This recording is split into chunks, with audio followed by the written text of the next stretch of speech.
It is that time of the year, or better say, it's time for the virtual version of the NLS, so the NLS presented by Goodyear. It's the NIMEX 3-hour race we have now, and it's the second last, so it's the penultimate race of the season, and we are back at the famous Nürburgring Nordschleife.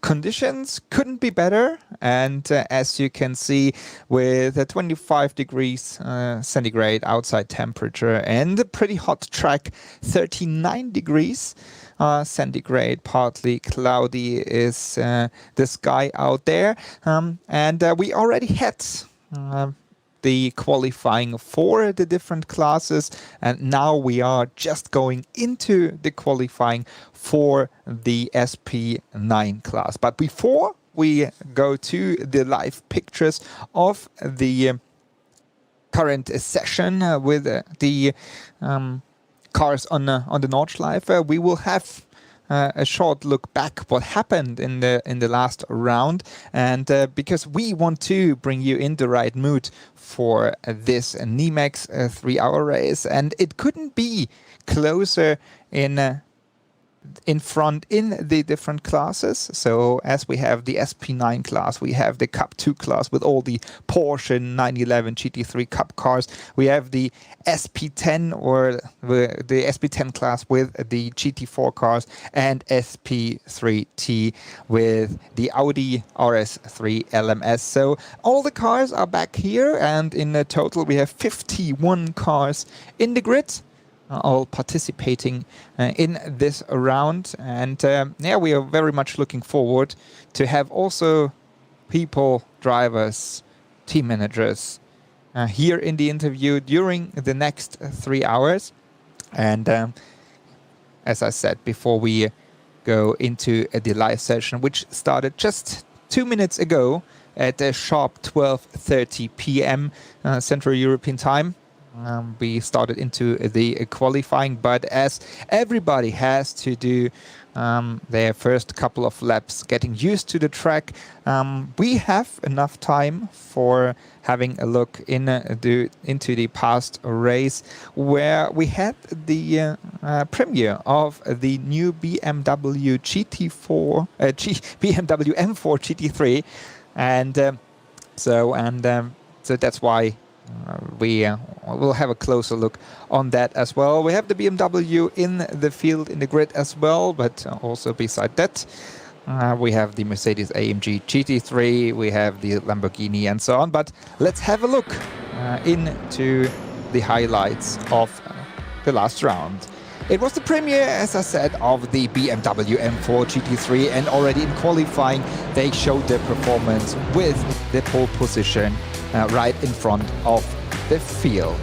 Also in the other classes, like in Cup 2, we see again Usher racing in front, but under a lot of pressure of Butler Pal racing, as well as in SP10. Here we see already Marius Zug and Marius Golombek in the fight during the start and the first lap. So very close fights. And in SP3T with the Audi RS3 LMS, again we saw the same picture as in the last couple of races. As I said, in Cup 2, strong fights here again. Usher and Butler Pal racing in deep fights. And then one of the key scenes in SP3T, we see that SimRC and Frozen Full Send, they crashed into area Hohenrhein chicane, and again switching back to Usher and Butler Pal. So that was the main fight in that class. Marvin Dienst, a little bit of struggle during the race in his Mann-Filter HTP Winward car, and then in the end it was up to the BMW M4 GT3 who was winning the race. BMW Bank, MAHLE or Williams Esports. In Cup 2 still Usher Racing had to defend here against Fabri, but Fabri after a strong race with a huge mistake and losing all of his chances for the win in the championship. In the end, Kai Schube for Team BMW Bank had to do a splash and dash, so he lost also the chances for winning the race. The Lamborghini Huracan GT3 Evolution in fight with Team Heusingfeld, Adam Christodoulou, and in the end it was MAHLE Racing Team who they won the race in front of a BS competition in second, and to complete the podium it was another BMW.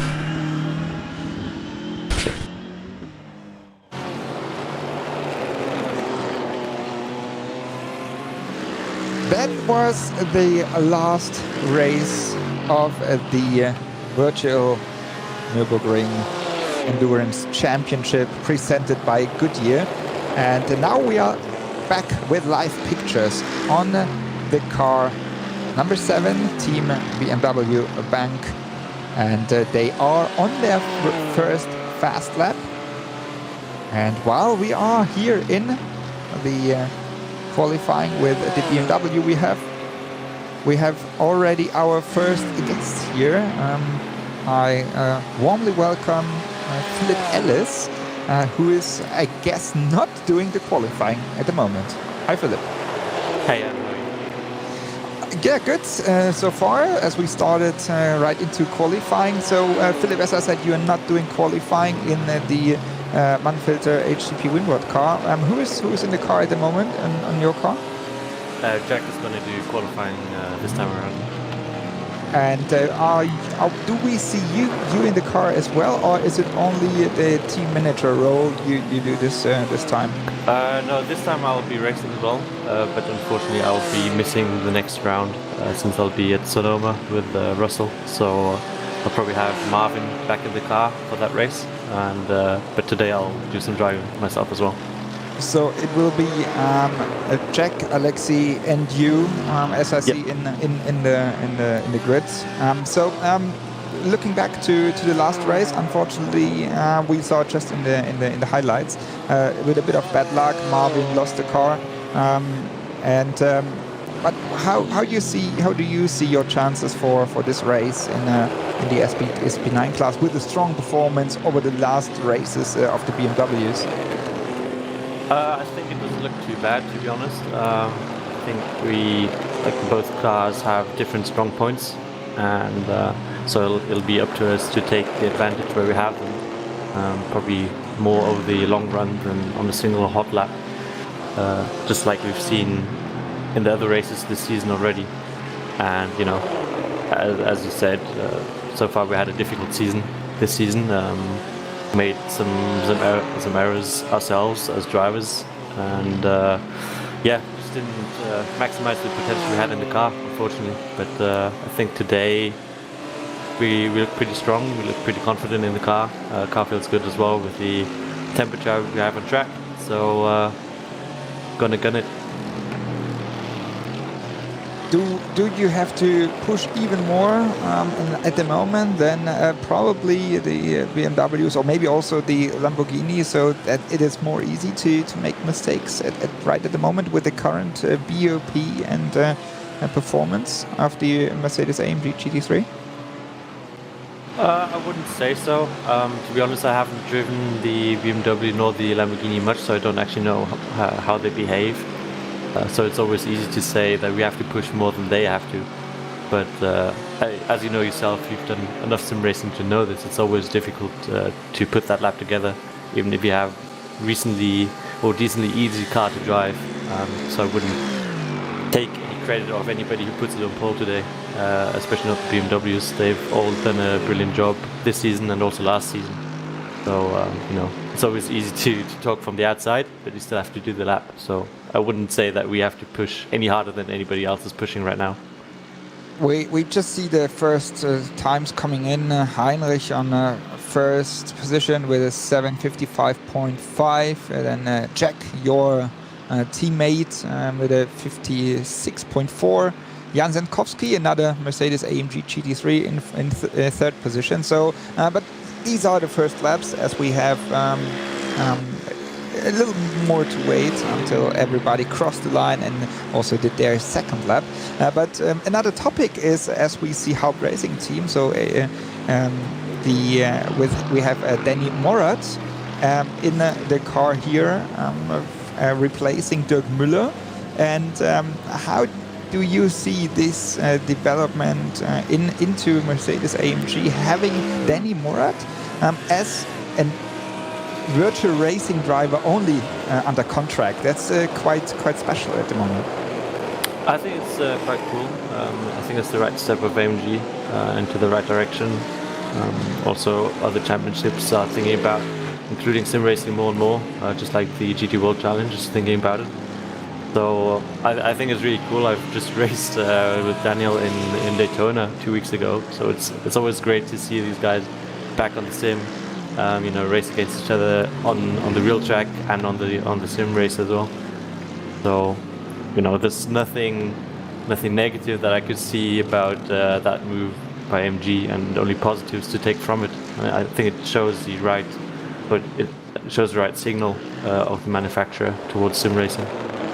Coming back to you, what's the plan for the season? You said that you will miss the next round of the Digital Nürburgring Endurance Series due to Sonoma, and so you do the IMSA, I guess. Any more else you can tell us already? So IMSA we're not going to do. HGP Winward is, yes, exactly. So they are going to field one GT4 car in the Michelin Pilot Challenge, but Indy and Russell will take the seat there. And I'll share the car with Russell in the GT World Challenge America. So we'll do some sprint races over there as well. And other than that, I can't really tell you much yet because I'm not allowed to, unfortunately. But there'll be some great news very soon. Okay, so we are very much looking forward to that. Hopefully we see you in the GT3, in the Mercedes AMG GT3 more and more. So thank you very much for taking the time, Philip. Crossing fingers for you, for Jack, and for Alexi in the Manfilter HGP Winward car. So the Mamba, is it called, on the Nordschleife. So thank you very much, and good luck for you. We have 2 minutes and 20 seconds. Let's see, at the moment you're on third position. So good luck. Thank you very much. See you later. See you. Bye-bye. And we are back here at the live picture, seeing the cars on the track. And as I said, we have a couple of changes in the entry list. Here we see another car of HRT Haupt Racing Team. As we have Danny Giusa, one of the drivers, but also team manager for the esports team of Haupt Racing Team. And he's sharing this car here together with Mauro Engel. Mauro is also already has been a driver for the virtual Nürburgring Endurance Series, and again he's sharing that car with team manager and teammate driver Danny Giusa. But beside this pairing, we have Florian Denzler. He's in the car at the moment doing the qualifying, and as I said, he's sharing the car with Daniel Morat.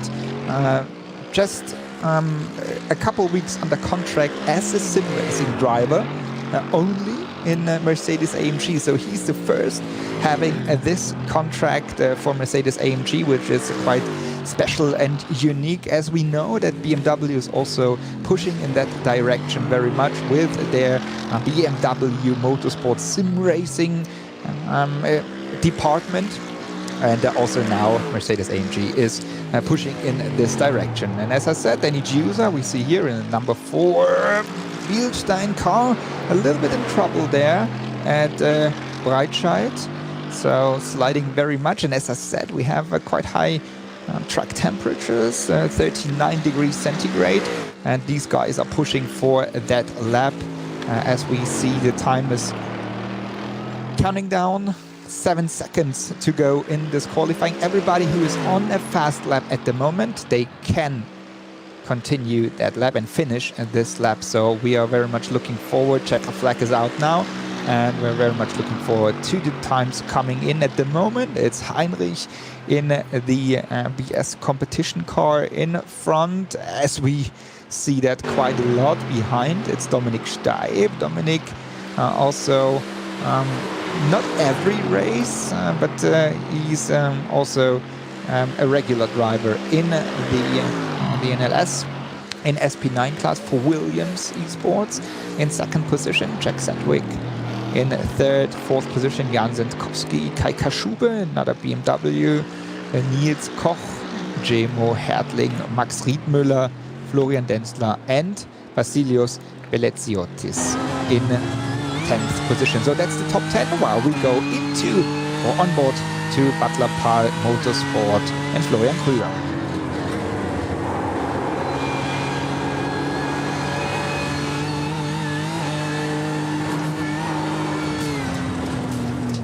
And he lost the car. He lost the car.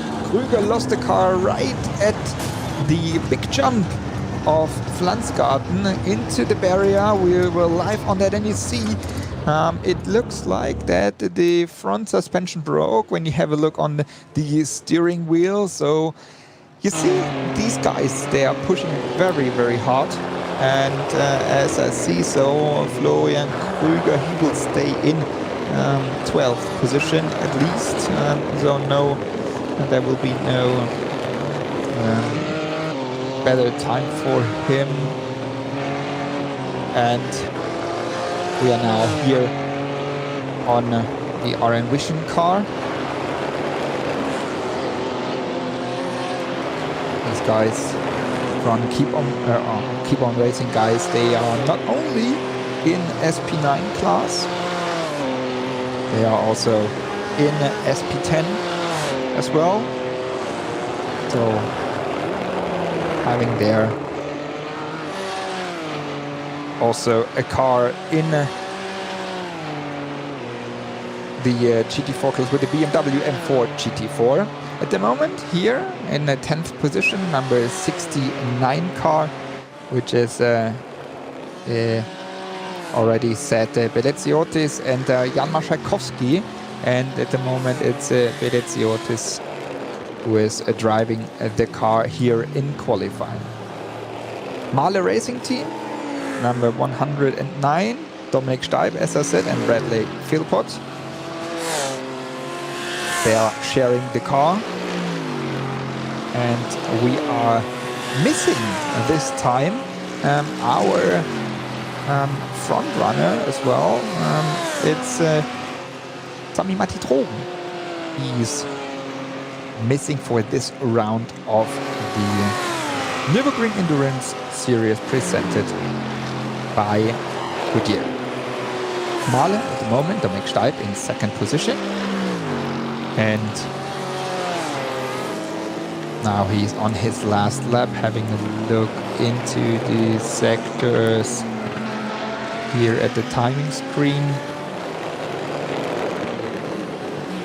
And it doesn't look very much as he can improve, but let's see, as we have a 25 kilometers long track, everything can happen there. At the moment still Heinrich, Steib and Sedgwick in front, the top three.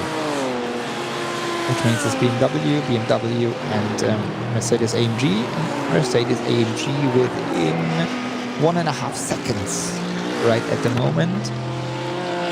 And as we heard already from Philip Ellis, he said everybody or every car has their strengths and weakness, and they have to find these strengths and go for them. That we see maybe another car on the podium than the BMW M4 GT3. BS competition number 89, Laurin Heinrich, on his last lap here in qualifying. The so-called hybrid driver. He's doing professional sim racing, and he's also doing the real-world racing in the Porsche Carrera Cup Germany, and also working on a program. He just announced he's working on the program in a Porsche Mobile One Super Cup. Porsche Talent Pool driver. He's a driver from the ADAC development program for young drivers.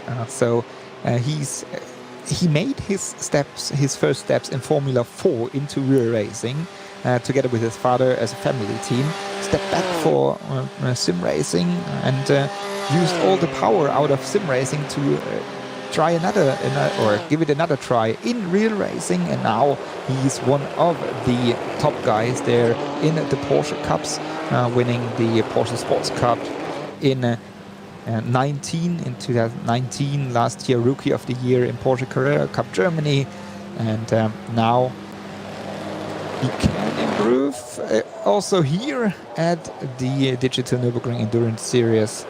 This time it's a 7:55.41 for him, and so still in front.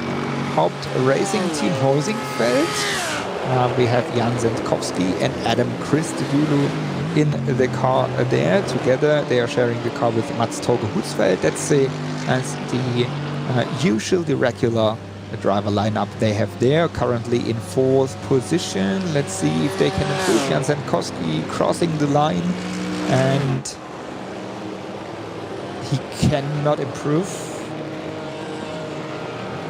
No, but Kai Kashuba right behind them. He improved his time, 7:56.5, so he's now in 4th position. He split Sedgwick and Zentkovsky. Now that's Denzler crossing the line, and no improvement for him as well. And M&J Performance by Premotion. That's Marek Böckmann and Jan-Philipp Springop. New to the series since now this season. They are currently in 12th position. Marek Böckmann is the driver. Here we have Manfilter Team HTP Winward. We heard Philip Ellis, and that's the sister car of the Manfilter car Philip is driving, because that's the new entry, Lucy Trefts.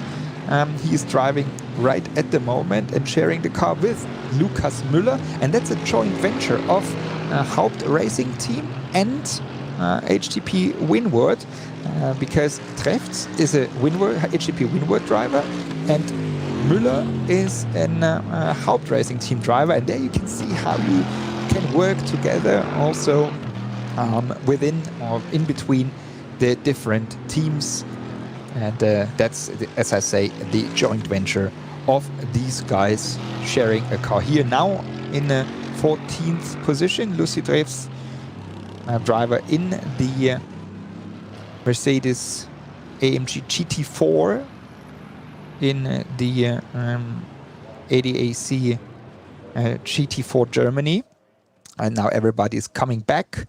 Qualifying just finished with Lucy Trefts crossing the line, and we have a result. We just wait for the confirmation of the result, and then as soon as we have it in here, we sure and truly present it to you. But as we can say, we have 2 BMWs in front, but now Sedgwick, he split the BMWs, so good chances for him, and there we have it, the result. BS competition number 89, Laurin Heinrich was the driver. He set the car on pole position in front of MAHLE Racing Team. Dominik Steib was the driver there. Manfilter Team HTP Winward.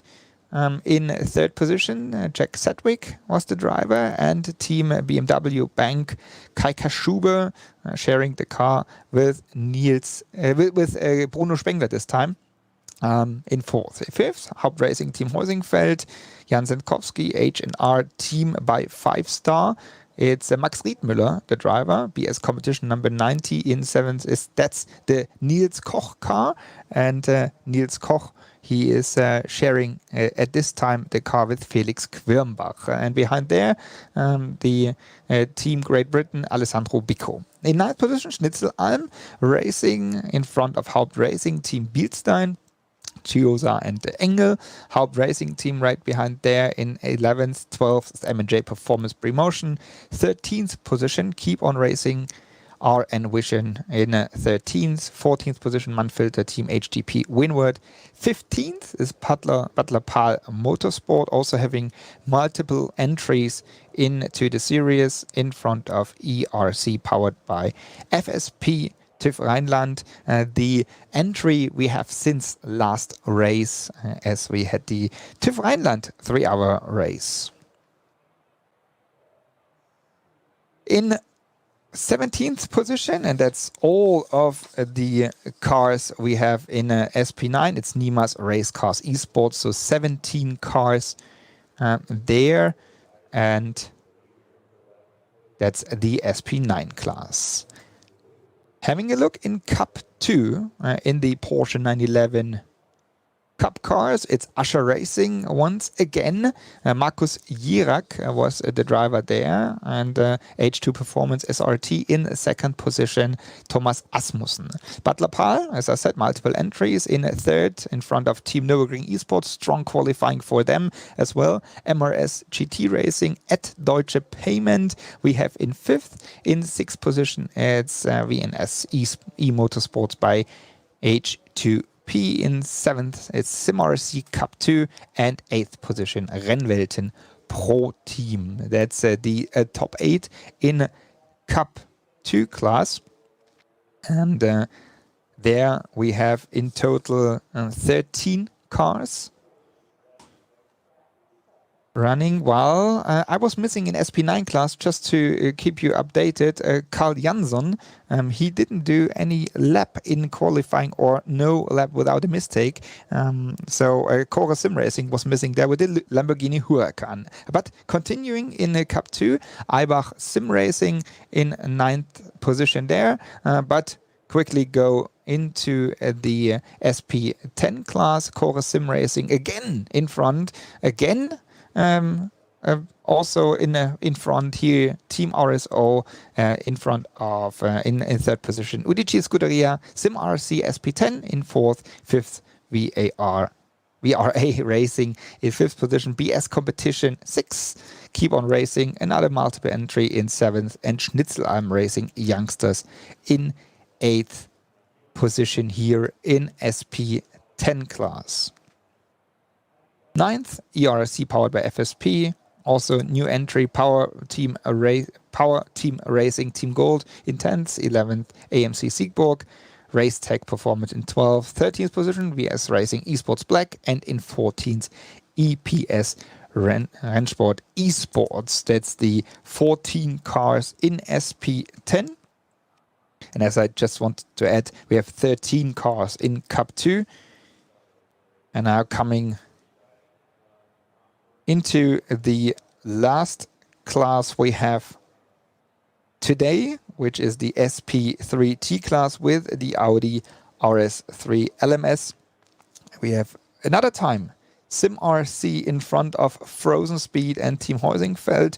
So that's the always front runners, but also low grip racing in fourth position. Fifth is Power Team Racing, and in sixth, and that's all the cars we have in this class, Sim RC SP3T Pro Sim.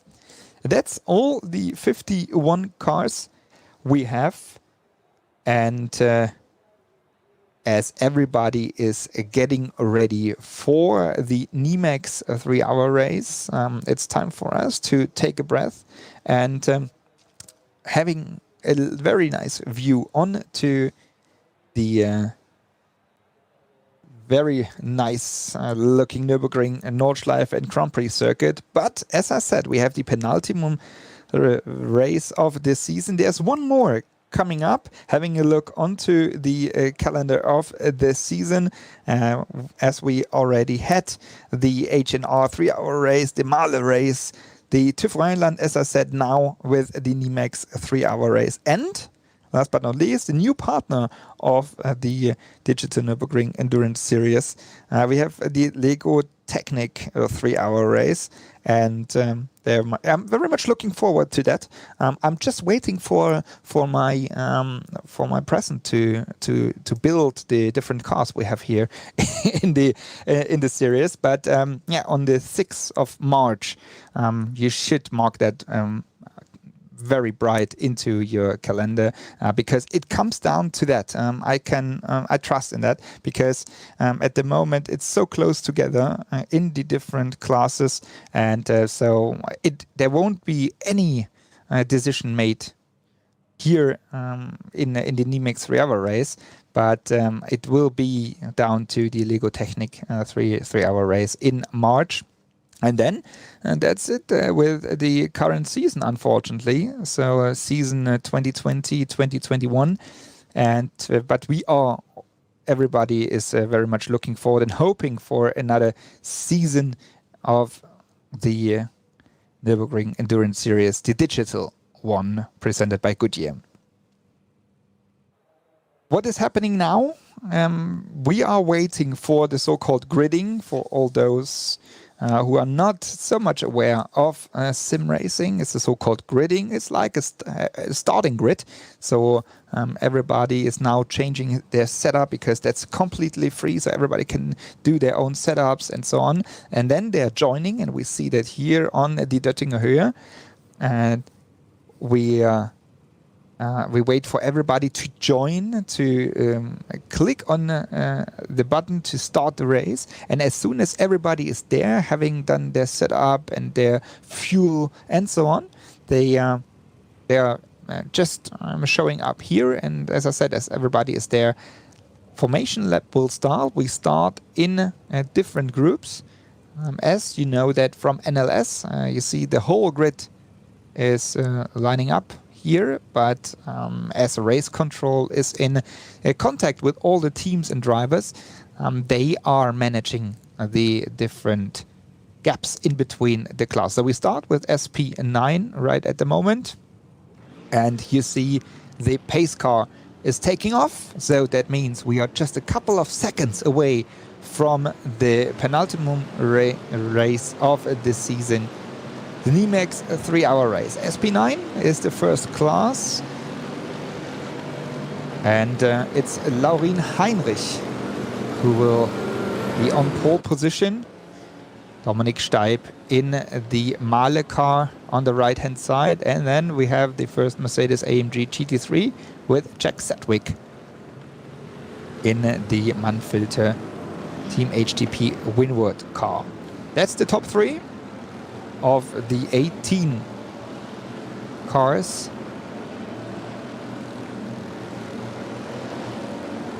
And as you know that from the NLS, the real world NLS, as soon as the pace car is going into pit lane, now Hohenheim chicane here, they're pulling up a little bit on speed.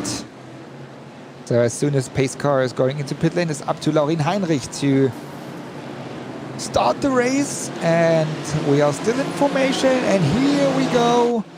That's the start of the race of the NIMEX 3-hour race, and we go into turn number 1. Heinrich, a good start, already a little gap, but Sedgwick on the inside, trying to make a move, and a little bit of contact there between the BMW and the Mercedes AMG GT3. Heinrich is in front, and behind there it's Kaschuber and Steib in the infight, but also a very good start from Max Riedenmüller and Alessandro Bicco in 4th and 5th position. Sedgwick is a little bit struggling, only back on the 6th position at the moment. Here's still the fight between Kaschuber on the inside in the Team BMW bank car. On the outside is MAHLE Racing team. It's Dominik Steib, so they know each other quite well because they used to be teammates as well. Now side by side since a couple of corners, and now the contact, they made contact and could save the car, but that was the chance for Riedmüller again in the Lamborghini Huracan GT3 to gain one more position. So what a first lap. You see them, you can follow them in a split screen. And what a first lap for these guys in SP9 class. Now having a look in Cup 2, it's Markus Jirak on the now right-hand side. He's the pole sitter, and also we have the start giving free here in Cup 2. So Markus Jirak and Thomas Asmussen in the black and green car. A good start for Jirak, but also there René Kirchhoff in the yellow and black car, and Butler Pahl on the inside, and there's a little bit of contact between Butler Pahl and Nürburgring Esports. Butler Pahl there, a little crash also for MRS in the background at Deutsche Payment. So the new second position is Keanu Buschmann. So let's put that in order. It's Jirak, Buschmann and Kirchhoff. Asmussen are only in fourth position in class now after the start. So also here, what a start into the first lap. As you see, the time is running down, and we have 3 hours to go here, but a lot of excitement already in the start and in the first half of the lap. Kirchhoff, a little bit of trouble there, a bit of oversteering. You have to be careful on that because in iRacing, which is the simulation we are driving in, tires are overheating very quickly once you start sliding. Now SP10 class, our GT4 cars with the Porsche Cayman GT4 and the M4 GT4. And here it's the start is also giving free. Golombek on the inside is already closing there in his Porsche. Behind it's Nils Carstensen and Tom Valentini. And Golombek as first car into turn number 1. Carstensen behind in the blue and white car and the BMW. And behind the fights we have there the Schnitzelalm car and the BS competition car with Marius Zug. He's fighting with Jordan Kelly. Here going into the shortcut of the Nürburgring Grand Prix circuit. Last but not least, the SP3T class with the Audi RS3 LMS starting now, and it's Felix Luding leading here, and Lars Bohl not with a fantastic start. Second position for him, but also Patrick Kubinci is pushing on the outside in the Team Heusingfeld car. But Bohl made the move on the inside, and so we have Luding, Bohl and Kubinci in front. Behind there it's Voite, Florian Voite, Scheller in 6th position.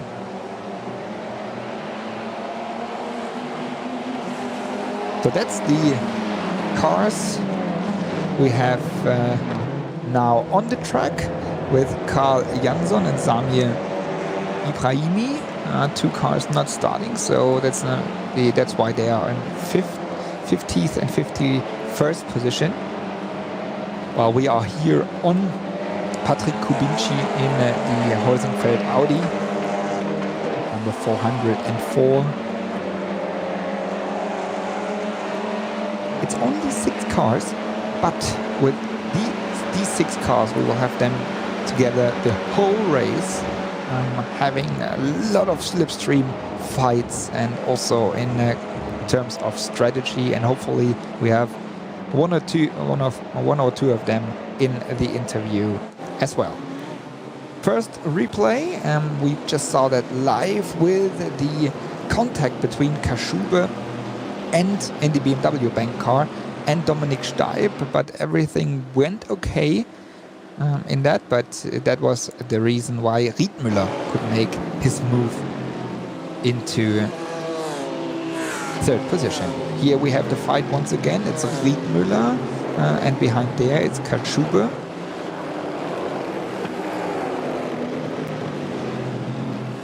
in his M4 GT3 car.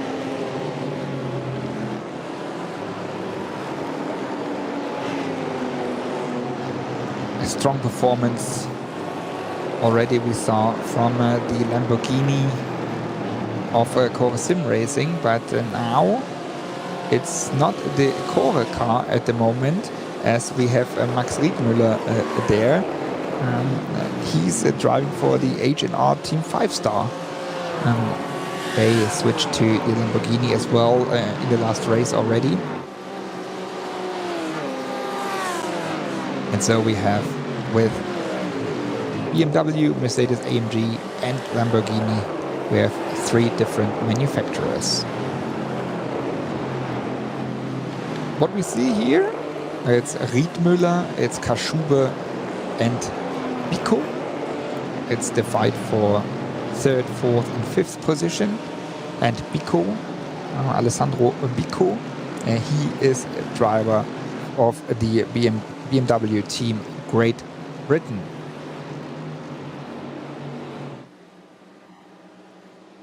Coming back to the Oettinger Höhe for the first time, and what we do not see is Laurin Heinrich right in front. Everybody is lined up here, slipstream fights, but there we see Heinrich. Heinrich already with a gap of over more than 3 seconds to Dominik Steib. So what a first lap for him, but here we see Kaschube trying to move on the outside of Riedmüller, coming into Antonius Bucher on the outside, and Kaschube makes a move on the outside, going into 3rd position now. So Riedmüller back to 4th, but at this point there's almost no chance for everybody. Once you have the right slipstream, you have the right gap when you go onto the Oettinger Höhe, and then you are in slipstream. It's nearly impossible to defend the cars coming from behind. But Riedmüller is showing himself into the rear mirror of Kaschube, but Kaschube, with all of his experience over many years of sim racing, he will not be nervous because of that. But Alessandro Bicco, he's pushing quite hard on Riedmüller in the it's the Williams colors car, because BMW Team Great Britain is part of the Williams eSports team. So that's why we see the typical Williams colors on there.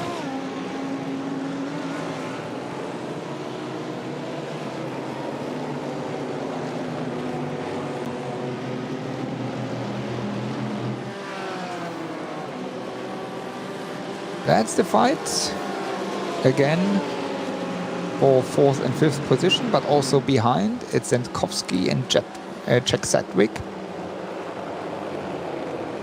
fighting for 6th and 7th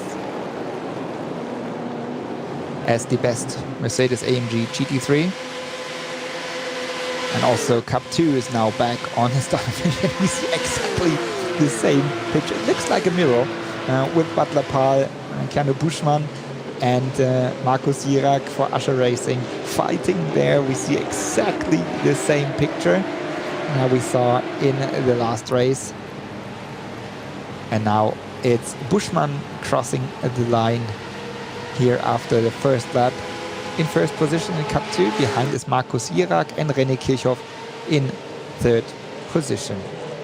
Now, again, also Jirak showing up into the mirror, but no real move on Buschmann.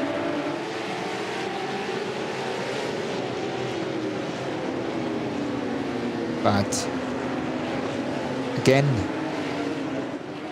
very close and strong performance of the Porsche 911 GT3 Cup cars. And also here it's a little bit different to the real world. In the real world, some of the Cup cars, they have ABS system. Here it's like the real Cup car, no ABS, nothing. So it's quite difficult on the Nürburgring Nordschleife. Even though it's a digital version of it.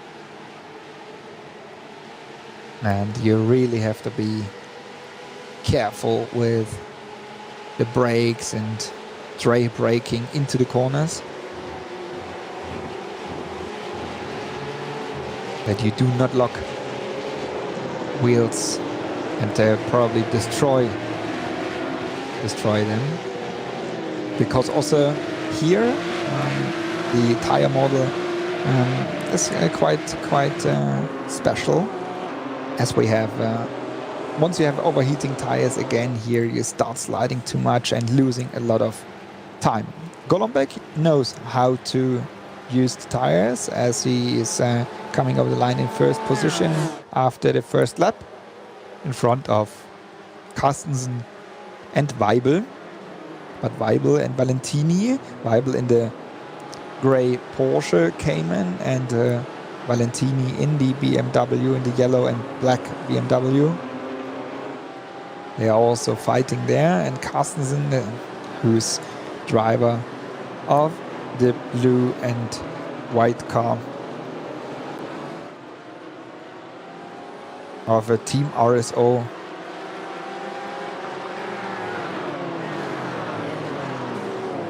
He is now also under pressure, so you see it's always shifting back and forth between them.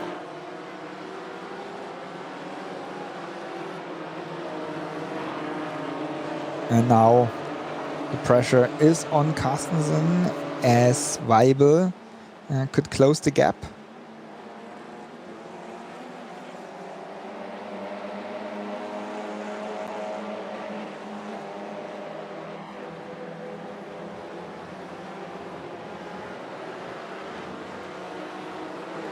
And what we can see as well is that the runner-ups from the last couple of races and the last season as well, they are all also here up in front. As we go back to SP9 at the section of Steilstrecke and now Carousel, here following Denny Chiusa in 9th position. In front of him it's Nils Koch, and behind there for Schnitzelalm it's Jamo Hertling. And Hertling is sharing the car with Marcel Marcevic.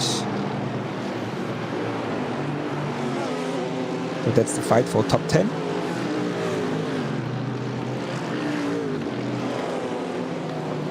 It looks like a little bit that Sedgwick in front is cannot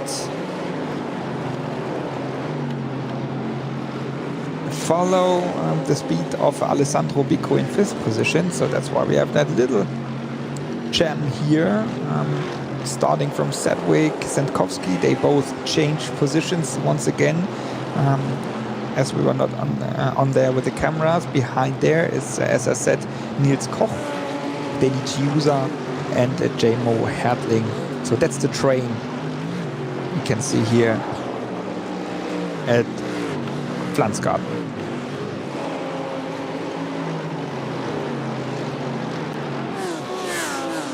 That's the car of Jan Sendkowski, Hauptracing Team Heusingfeld.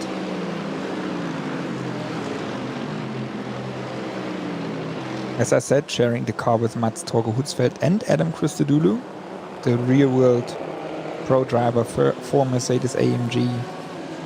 Just extended his contract with them a couple of weeks ago.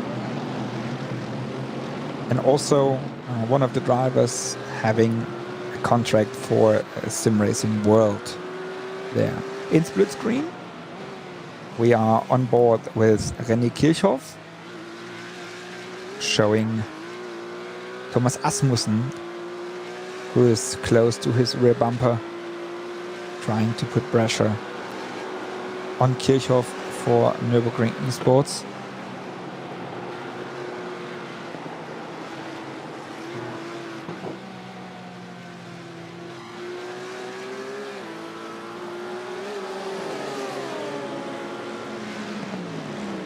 And on the big screen, we can see the fight there. Jamo Hertling made the move on Denny Chiusa, and as I said, in the slipstream, there's it's almost impossible to defend there. So JMO Hertling for Schnitzelalm now in 9th position. Denny Chiusa down to 10th. In front, that's Laurin Heinrich, and here the move of Kashuba. Steib tries to revenge on the outside here of turn number 2, both side by side, as we saw that in lap number 1.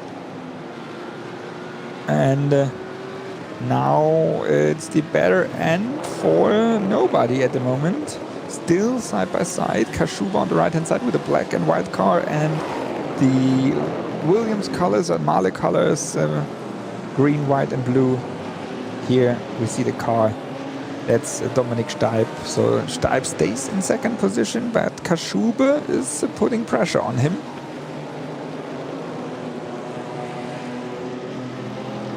While we see Laurin Heinrich just moving away. Over 6 seconds is his gap already, and sharing the car at this time again with Rainer Talva, new to the team since a couple of races. At his first race for BS competition here in the Digital Nürburgring Endurance Series as well. On board with Max Riedmüller in the Lamborghini, and just listen to it.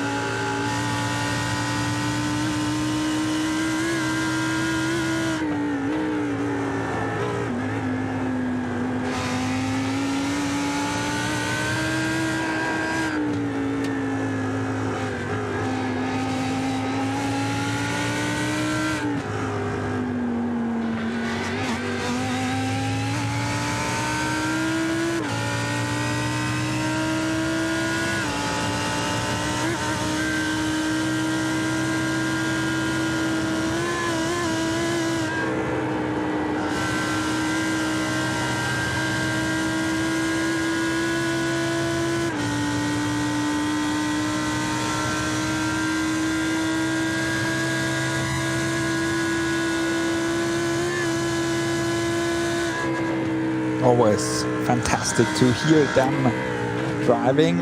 I mean, truly, it sounds like the Audi R8. But what is for me, what is so impressive is how they drive. And I know the track as I've been racing there for many years, and it's exactly how you drive with a little bit of lift off here and there, and using the curbs here and there, and not using curbs. It's very impressive to see them. And still, while we go back to the track cameras, we see that still Steib is under pressure of Kashuba. And it looks like that Kashuba can go quicker. But at the Nordschleife, so it's almost impossible, but here and there you can find places. As we go now down to the Breitscheid, and maybe after Breitscheid, where we will be next, at Bergwerk, there could be a place for overtake, but also the quick left-hander, in German so-called Mutkurve. It's also a place where you can, out of slipstream, try to make a move.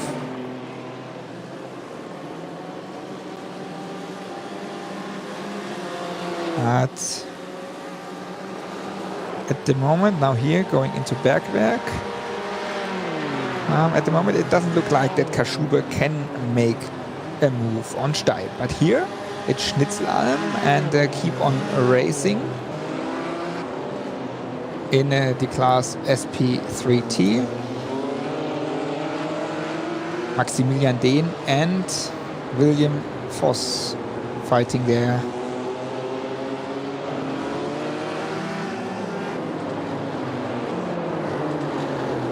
And at the moment, the better end for Voss, but a little mistake from him. still he can stay in front, but also Max Montermann in his BMW M4 GT4 now closing the gap. So from the duo, it will be a trio.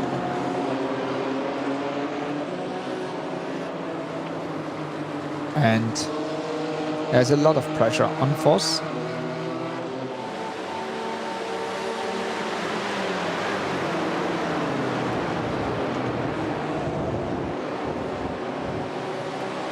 And now in front of the chicane, but there he is too far away. Have to step back and have to give it another try. That's Dominik Steib. Hopefully all his hardware is working properly, because he had kind of problems in the past. You can see how he's sweating back in his simulator back at home. Kaschube in a little bit of trouble there, using the very much outside on the left hand side there, but still Steib wiping the sweat off his head and fully concentrated. You can see him working.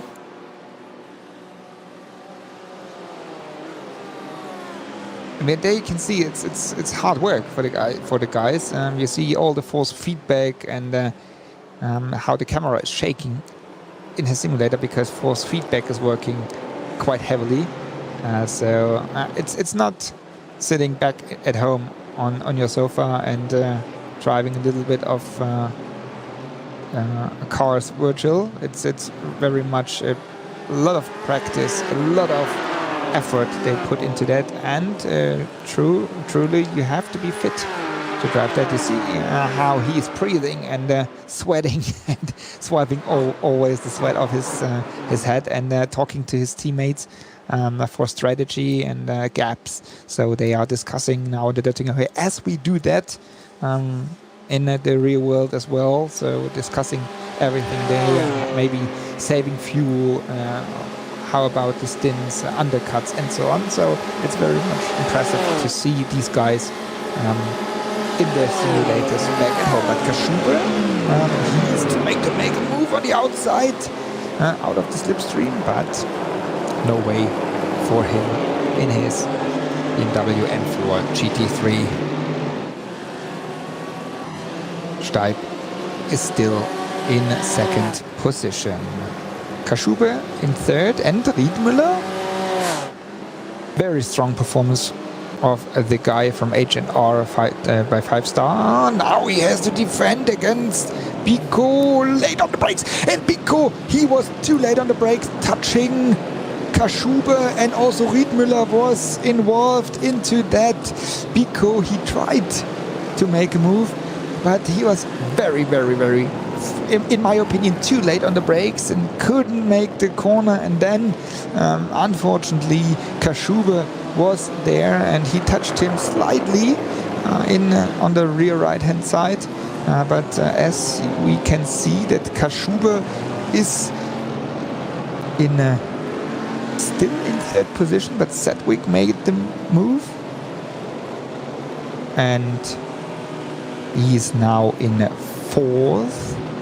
And it should be Zentkovsky behind there. But here we see Steib now without any pressure anymore, because Heinrich is about 8 seconds away. And now there's a gap of 3 seconds now from Steib to Kaschube, Sedgwick, Zentkovsky. Here we see the replay. Biko tries to move going on the inside on the dirt line, a little bit late on the brakes, and then on turning in he was a little bit too fast still. Riedmüller crashing into there, couldn't avoid the contact with Biko, and then the whole field of the AMG GT3s and all the other cars just passing these two guys. So Riedmüller is now in 8th position and Pico in 9th.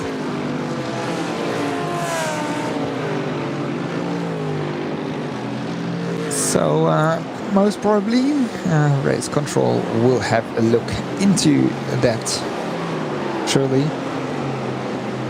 While we see Riedmüller here, in my opinion, he couldn't avoid the contact. He was just a witness of the whole scene. But that makes it even more interesting now in front. As Sedgwick, out of cameras, made the move on Kaschube. Kaschube now only in 4th position. And Sedgwick now in 3rd position, the Mannfilter Team HCP Winward guy.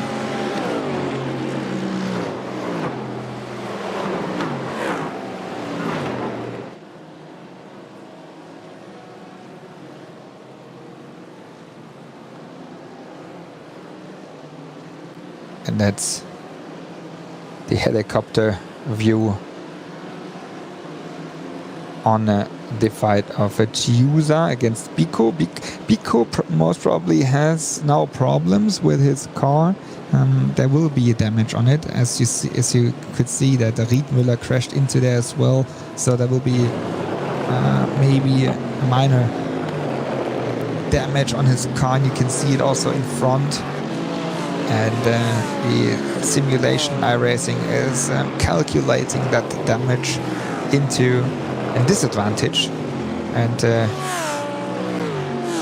that will have an effect on the driving of the car with number 186 from BMW Team Great Britain. All the cars, all the drivers and teams have one fast repair, so that means they can go into pit lane having the car repaired very quick, but after they used this fast repair, they have to come back the next lap into the pit lane and have a penalty stop for 5 minutes.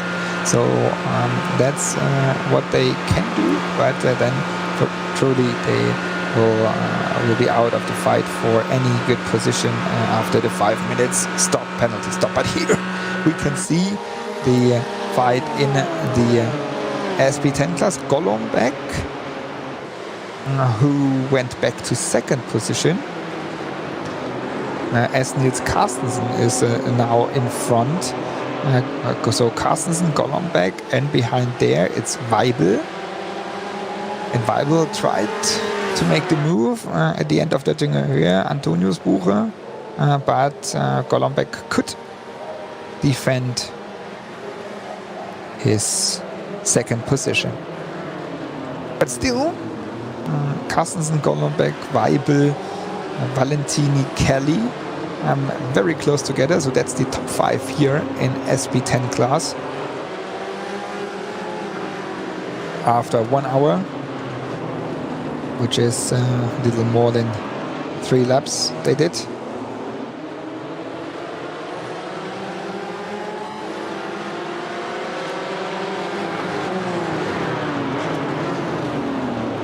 And Golombek, maybe come back to him. He is the official Porsche driver in the Formula E Accelerate Championship.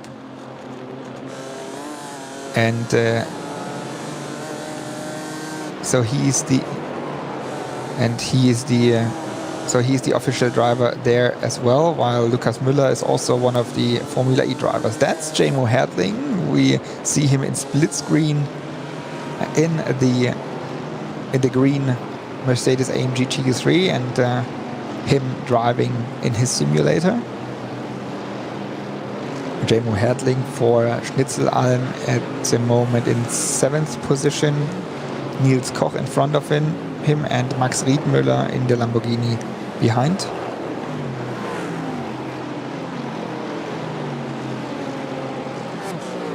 And also here you can see how he's fighting, and with the car always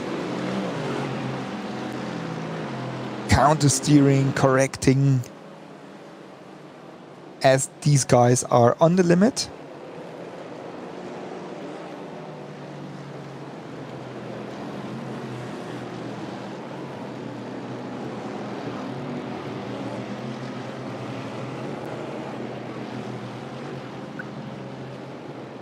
After a little more than half an hour, having a look into the overall classification, Heinrich, Steib, Sedgwick, that's the top three, Kaschuber, Sendkowski, Koch, Hertling, we see here in the 7th position, Riedmüller and Chiusa in 9th, and Florian Denzler doing step by step his, he's moving up into top 10 now already for Haupt Racing Team. Now the move, Riedmüller, we see him concentrating, making the move, going on the outside against Niels Koch. Koch on the inside with a BMW out of slipstream, and Hertling made the move. Now Hertling in 6th position, already gained 3 positions, so starting from 9th. And Niels Koch for BS competition back into 7th position.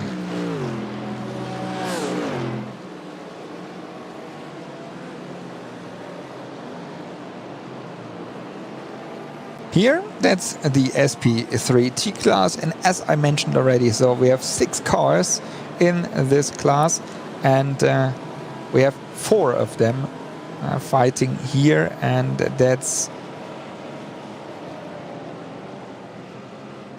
the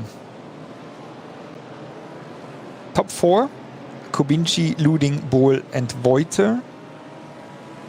So Heusingfeld, Sim RC, then Frozen Speed, Full Send, and Sim RC again. That's the teams they are driving for. You can see that quite nicely with the typical Heusingfeld colors, the typical Sim RC colors in yellow and black, and also typical Frozen Speed, Full Send in black and green. And I tell you, this if nothing major happening, this will not change until the end of the race. They will stay as close as they are together, and will just change positions in between. And that's so typical for SP3T class. Again, it's also the regular drivers we see there in front with Kubinci, Luding, Bohl and Voiter.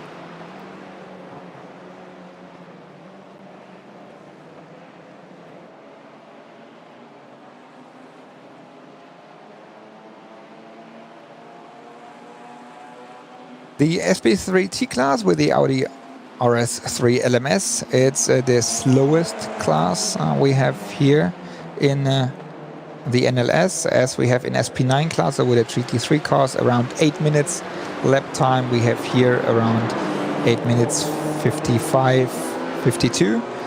So you see about 50 seconds per lap they are losing.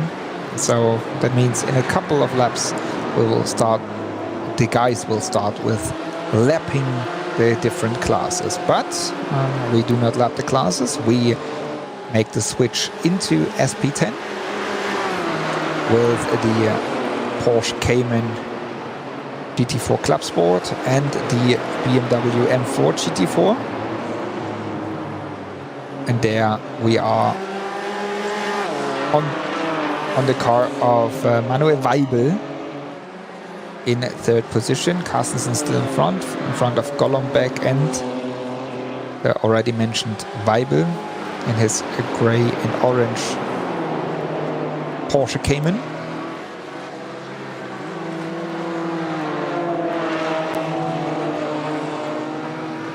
And here again, the same picture we are used to,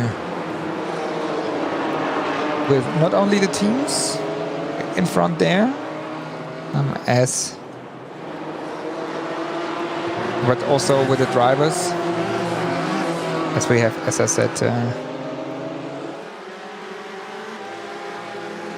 in front. Team RSO, then we have with Marius Golombek the current the second position in the championship for Chorus Sim Racing. We are missing, or I am missing a little bit, while we see here Markus Jirak. We have Markus Jirak in his simulator.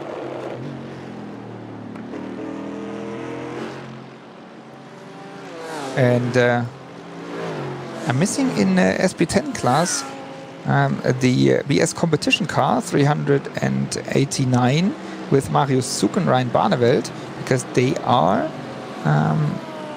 at the moment in a third position in the championship, but here they are not in the race anymore, but we are, and that's what we are looking on in the Cup 2 class.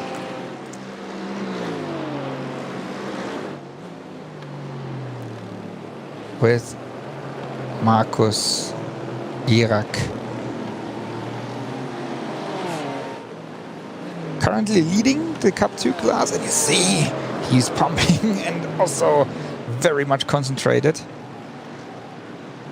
Now sharing the car with team owner, team manager, and also truly the driver Martin Ascher himself, the car. They are the ones to beat in Cup 2 class. They are always in front. Ascher Racing, very experienced racing team in sim racing. Also Jirak and Ascher themselves. At the moment, they have a gap of about a little more than a second to René Kirchhoff of Nürburgring Esports, and Thomas Asmussen behind there in third in Cup 2 class. But we go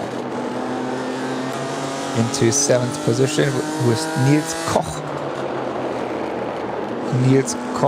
And behind him we have Danny Chiusa, 7th and 8th position in SP9 class. Chiusa, it looks like, using the flasher, it looks like he could go quicker, which is quite interesting, as we saw that last time as well in the TÜV Rheinland 3-hour race, that BMW struggling a little bit to the end of their stint. And as we are now about 40 minutes in the race, and now Koch has to defend even more. So he is very much under big pressure of Danny Chiusa. And just bring me back this idea that the BMWs, they are struggling a little bit to the end, as we have 40 minutes done.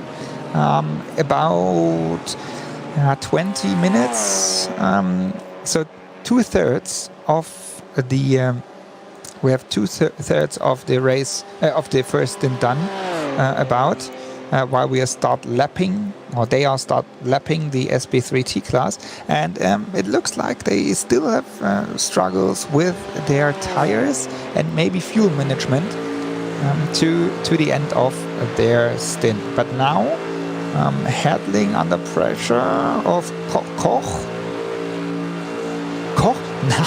Now, as Koch was under pressure of Chiusa, Koch made the move on Jamo Hertling of Schnitzelal and is now in the 6th position. So you see how quickly it changes from being under pressure while Hertling goes into pit lane. Hertling is doing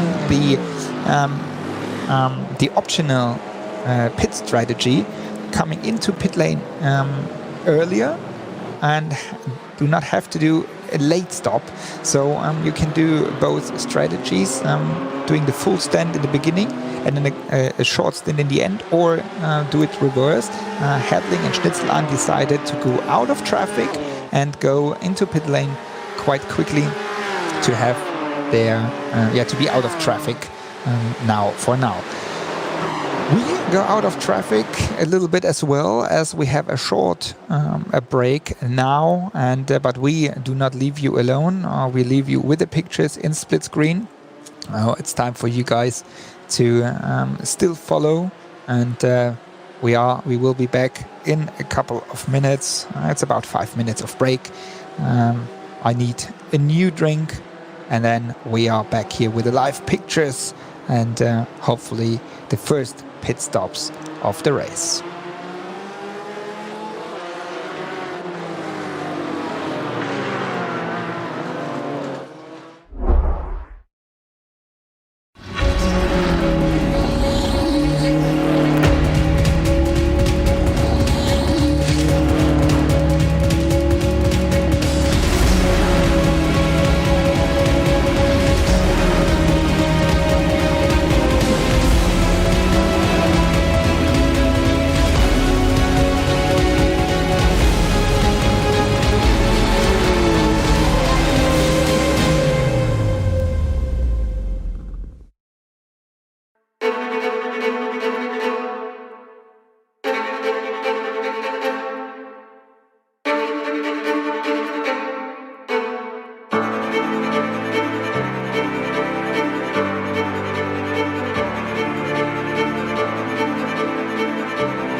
presented by Goodyear, and that's the fight at the NIMEX 3-hour race in class SP10. Marius Golombek making the move on the inside to the pit wall. And Niels Carstensen, the front runner in this class since about 2-3 laps, stays on the racing line behind there. That's Tom Valentini in the SMRC car and Manuel Weibel in his Porsche. Now, a little mistake there from Golombek. And he is trying to overtake Carstensen. But Carstensen is also experienced enough to know exactly how to defend against Marius Golombek. So that's SP10 class, and as I said, Team RSO is leading the championship there. And that's the one I mentioned, Niels Carstensen. So they are leading in front of their current second positioned Marius Golombek together with Pascal Stix. Now again Golombek tries to move on the outside of the entry. What a move! What a move by Marius Golombek on the outside. I hope that the production is having a replay on that one. What a move! And Golombek now in the lead of SP10 class. Carstensen back to second. And in a replay we see here a little bit of contact while lapping, a little of misunderstanding, and again contact here. So class SP, it was SP9, SP3T, so there was everything together. But that's driving on the Nürburgring Nordschleife. I think it was a contact between Koch and one of the SP3T cars. So, but that's what we see at the Nürburgring Nordschleife. Or maybe it was Kaschube. I'm not sure. Either it was Kaschube or Koch having contact with the SP3T car. But here, that's the fight. Danny Chiusa made his way to the front, as we have now a new picture in front. It's Heinrich still 15.3 seconds in front of Sedgwick now. Then Zentkowski in third to the two Mercedes AMG GT3s. Then another Mercedes AMG GT3 with Danny Chiusa. We see here in fight with Kaschube and Koch, the BMW M4 GT3s. And then we have Denzler. So it's quite interesting what happened to Steib. Most probably they were in pit lane. Let me check on the timing screen, because I guess as we had Marcevic, Biko and Steib in the pit lane, so that's why we have this picture. So just double check that. So Steib, Biko and Marcevic means MAHLE, the BMW Team Great Britain, and Schnitzel-Alm, they were in pit lane from SP9 class already. Everybody else was not in pit lane yet. And that's why you see the different strategies in this race. So 2 hours and 9 minutes still to go. So not even a third of the race done. While we see here from the outside, so there was Koch and Chiusa had contact, and then contact with the Frozen Speed full send car on the outside. It's Chiusa, 3 wide there, and the better end for Chiusa, and then another contact. So here Kubinci Koch and Kubinci made contact. That is a shame. That's a pity for Kubinci, because they were in front of the SP3T class. So that's why we have also a new order there. But having a look firstly on or into SP10, so Golombek, Carstensen, and then we have Valentini. That's Marius Golombek.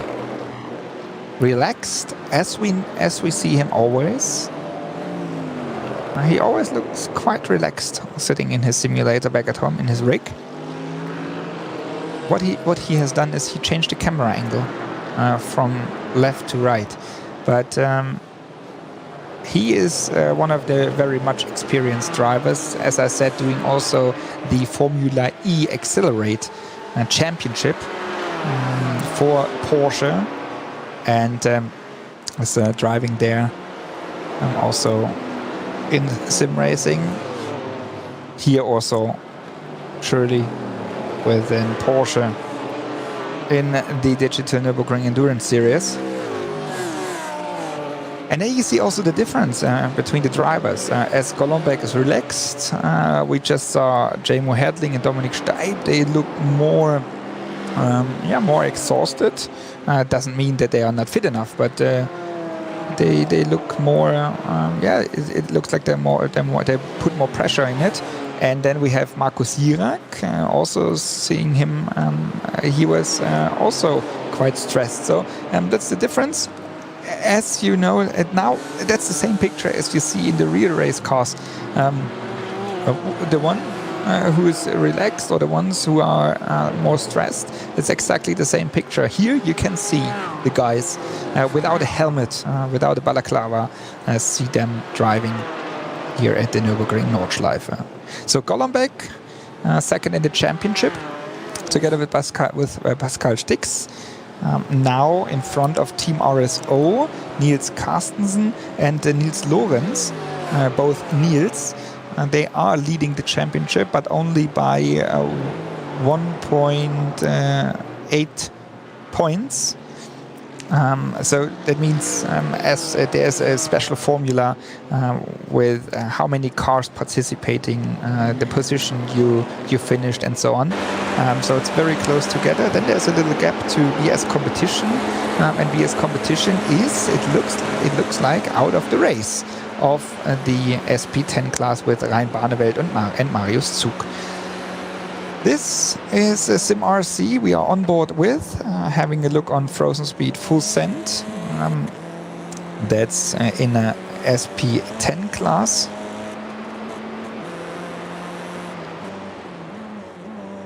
And drivers there. So it's Florian Voite we are on board with, and Lars Bohl behind.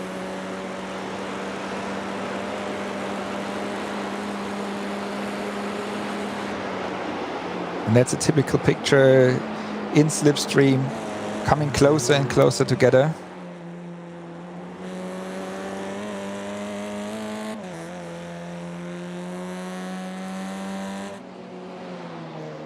But we do not only have the different class rankings, we also have a special classification. We have the Deutsche Payment, a so-called Deutsche Payment classification, where you count towards incidents, so contact with other cars, track limits, off tracks, fastest lap times, and so on. And it's an overall championship between all the classes, and you can win up to 1,500 euros per team, which is quite interesting. So it's not only up to the pure speed, it's also up to clean driving, fair driving. So it's a very nice idea from Deutsche Payment. They just made that championship, let's call it championship, for the new season. And it's quite special, as it is an overall championship, and we have Usher Racing there leading with 16 points, and Team RSO in second position, the SP10 car, and Team Heusingfeld, the SP3T car, in second position as well. So they are sharing that second position by 11 points, and 10 points for SimRC SP3T and Chorus Sim Racing, Golombek and Stick. So they can gain points and collect points for clean driving, as I say, or fast driving, or as the pure lap time. But it's up to many factors. And let's see who is getting this championship in the end of this season. That's not the end of the season. That's René Kirchhoff sharing his Porsche 911 GT3 Cup car of Nürburgring Esports together with Andy Gülden. Andy Gülden, he's one of not only the instructors or the head instructor of the Nürburgring Academy, but he's also very much experienced in the Nordschleife and making his way in the sim racing more and more. And he's the guy, if Andy Gülden is not a name for you, you should have a look on YouTube. Formula car in snow on the Nürburgring Nordschleife. That's Andy Gülden. And if you tell me after seeing this video the guy cannot drive a car, I don't trust you anymore. But it's quite special what they've done. You just have to have a look in it. Nürburgring TV, they produced a quite nice video. It's a couple years ago, but you just should have a look into that. So that's the teammate of René Kirchhoff. Now we are in the lead of the race. Jack Sedgwick is leading now in front of Stendkowski and Koch, because Heinrich was in pit lane. Rainer Talva took over the car.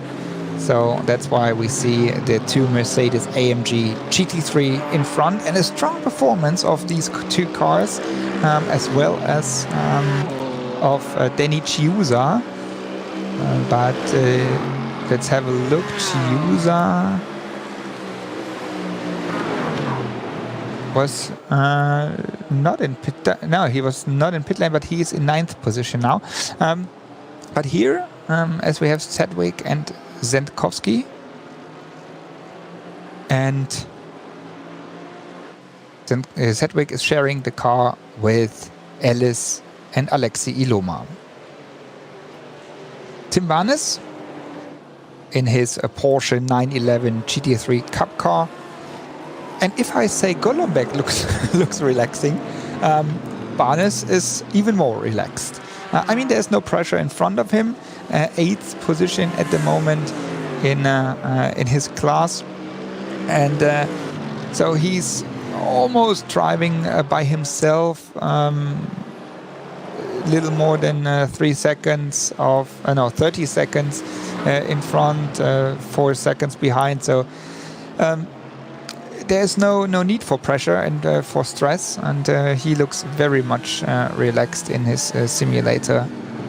And Tim Barnes, number 210 Porsche 911 Cup car, Wolf Motorsport Sim Racing. He's sharing the car with Merlin Mark Wolf.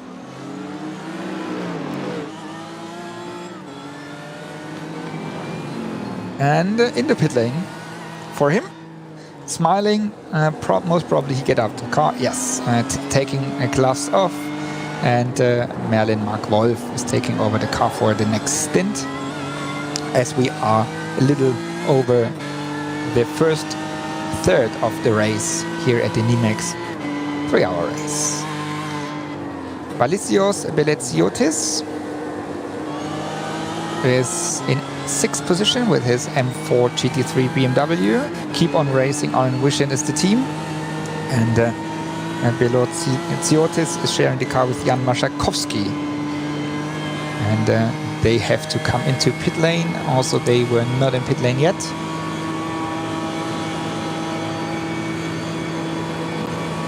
And they are right behind the car I was missing. Carl Jansson, the Lamborghini of Core Sim Racing, now in 5th position. So also they are climbing up. While Sedgwick and Sendkowski now kind of not really teammates, but under the hood of Mercedes AMG.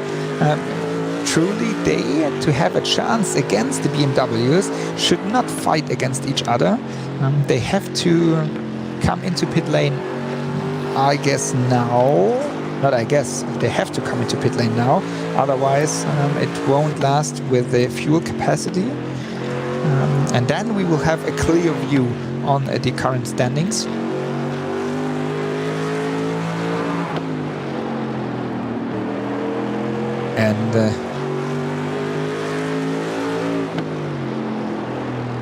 And we see how Rainer Talver, who took over the car from Laurin Heinrich, how he can, or if he could extend his gap, because it was more than 15 seconds, and Talver, he made a very nice debut in 2 races ago, together with Laurin Heinrich. Here is Sedgwick, the leader, lapping Schnitzelalm in SP10.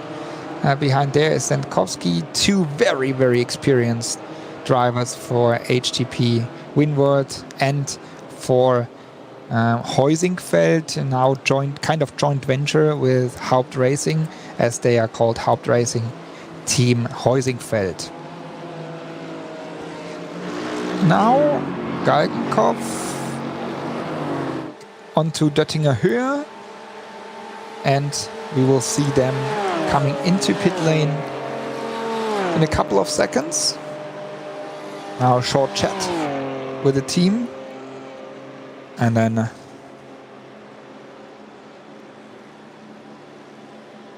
talking about the strategy.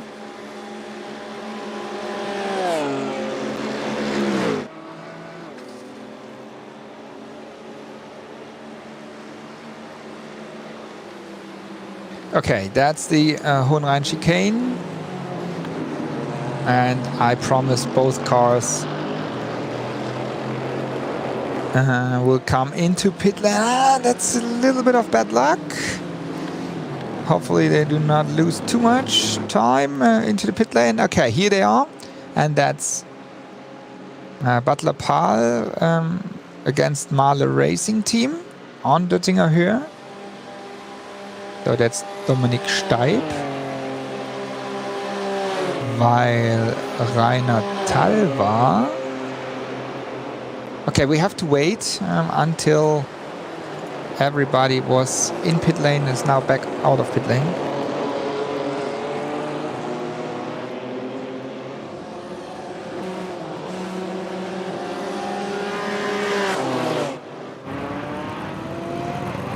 Here we have Manfilter Team HTP Windward. Behind there it's a Team BMW Bank, and also the Keep on Racing RN Vision we see in the background. We see Core Sim Racing. So now all of the SP9 cars were in pit lane, or still are in pit lane. Dominik Steib is leading, and I'm wondering, Rainer Talver, truly he was later in pit lane, had a longer pit stop in for that, sure, but he's only in 5th position. Benny Chiusa was in pit lane already, is now in 2nd. So we have to wait. Heusingfeld out of pit lane in front of Manfilter. So that was a quick stop for Heusingfeld, making the move in pit lane against HTP Windward.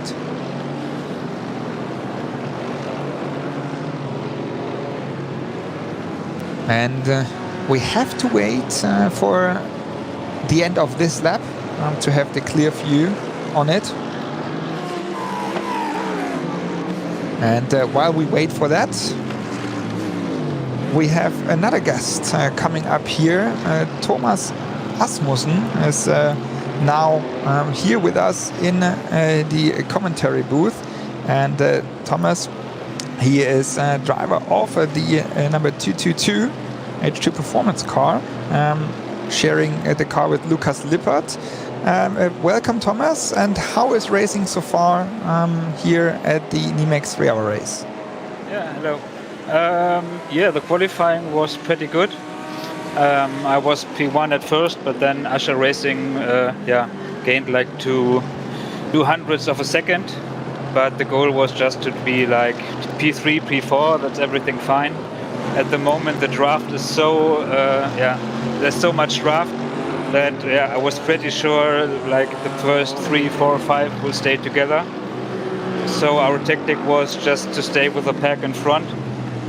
And it was clear that after the first stop, the tactics of the teams will be different. Yeah, and that's what happened. So now the real race starts. You just said strategy between teams will be different. What does it exactly mean? What will be the difference between the teams in kind of or in terms of strategy? Yeah, it's possible to just change one set of tires. So we have now René Kirchhoff. He is from Team Nürburgring Esports, and us. We both stayed on the same tires. So we will just change one set of tires. Usher Racing, I think they changed just 2 tires. Otherwise, the 12 seconds, the gap does not fit. So in the end, it's like if we do 22, 23 laps, that can be interesting too. And how does it affect the driving? As you say, only change 2 tires, or only set, or no tire changes, staying on the same set. How does it affect towards the end of the stint, especially? Yeah, so lap times do not drop that significantly. So overall, it's faster to drive longer on the tires. But they get very, very difficult to drive in the end. You get very snappy oversteer. And so that's now for Lukas 4 laps, hoping that he manages to keep the car on track. And in the end, I will do have the oldest tires in the very end. And we'll try to keep the car on track there. We just see your car driving at the moment here in the stream. Lukas, you said Lukas Lippert is driving at the moment, and you are with your team currently second in the championship, and it's very close together between you guys in the Cup 2 class.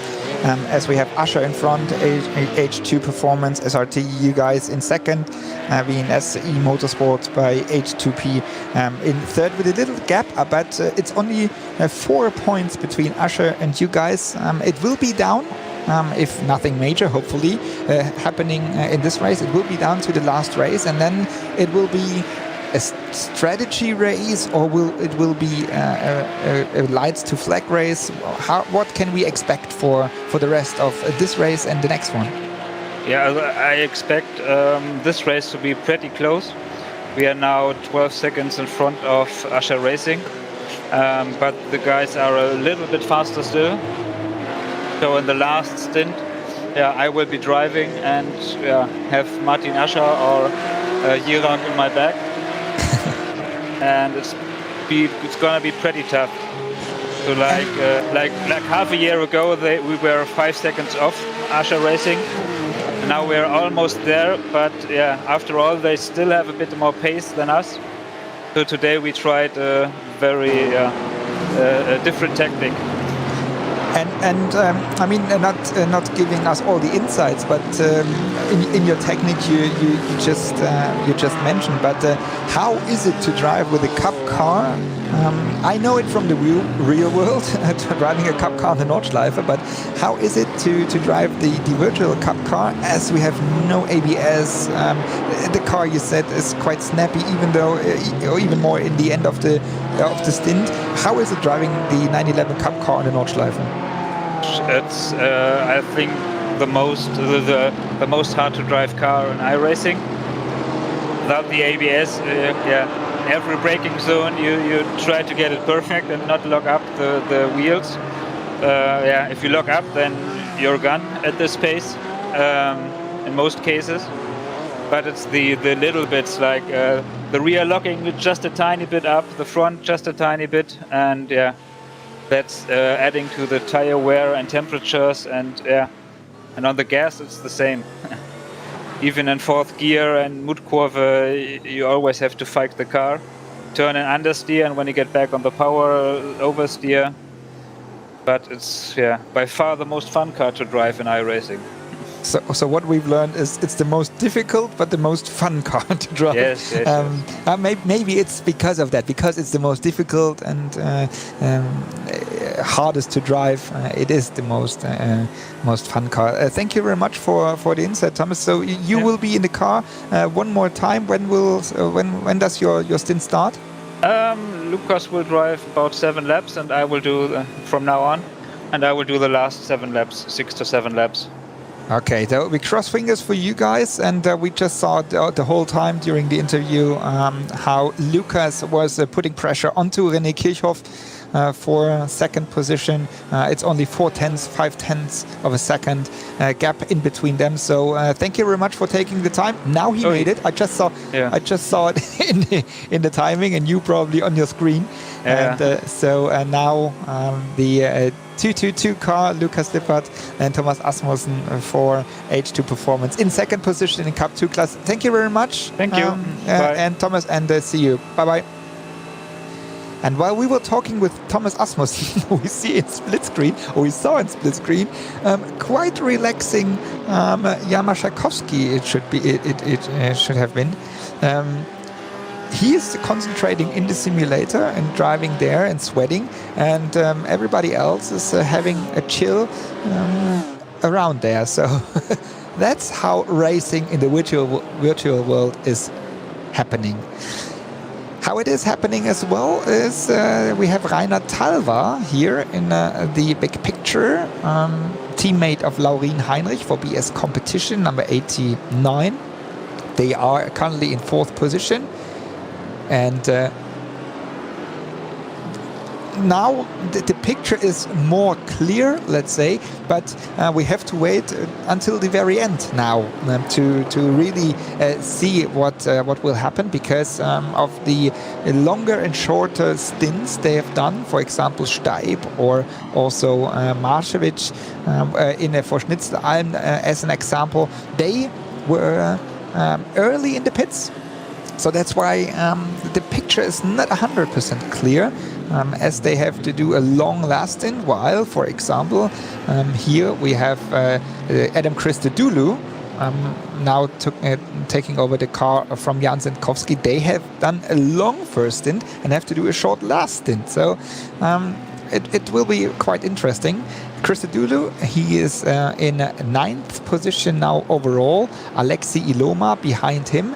Last time Christodoulou was at Dubai, just finishing the race, jumping into the simulator and doing the race from Dubai.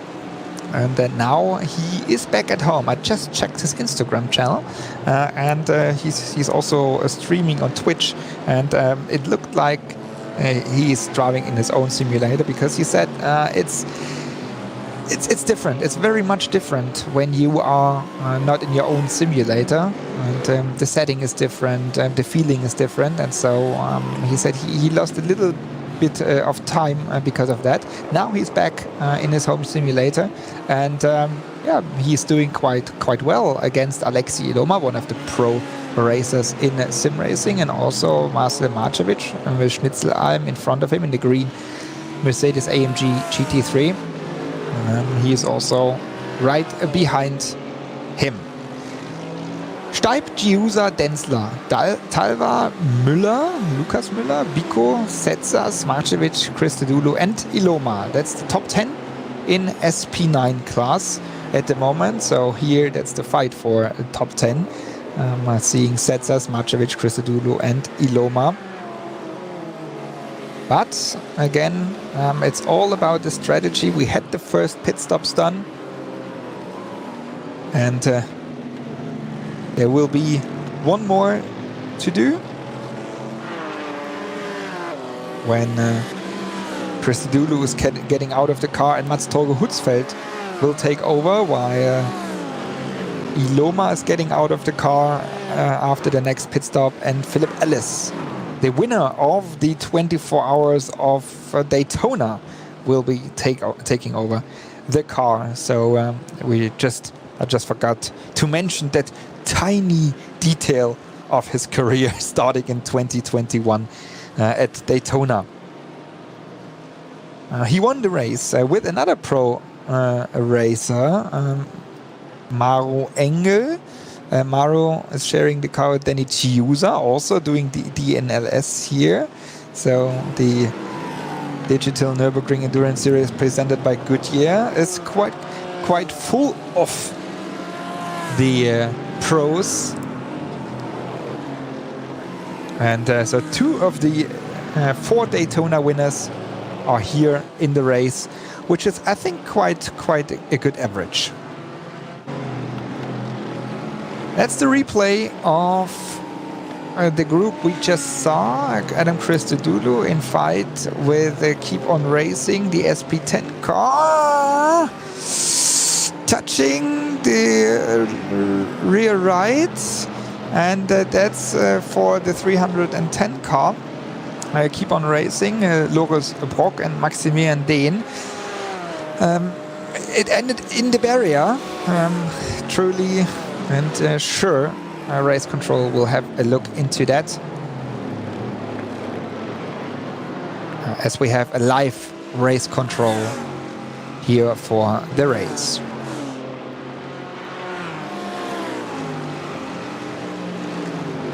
Still the fight for 9th and 10th class, position in class.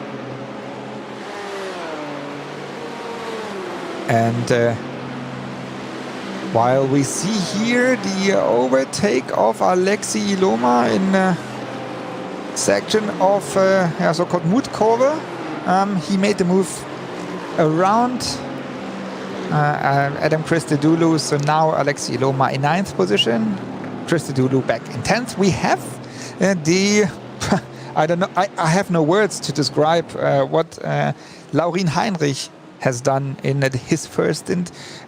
About 16 seconds, Laurin, was the gap when you went into the pit lane. How did you do that? Yeah, so first of all, I have to say I profited quite a lot from the mayhem in the back. So that was quite good. But yeah, I mean, that was also the reason why I wanted to qualify P1, because it's also a high possibility of chaos in the back when you're starting P4, P5. So yeah, that worked quite well. Then the car was good. We have a completely new setup from last race to this race. And yeah, now we made a tire change and need to see how it plays out.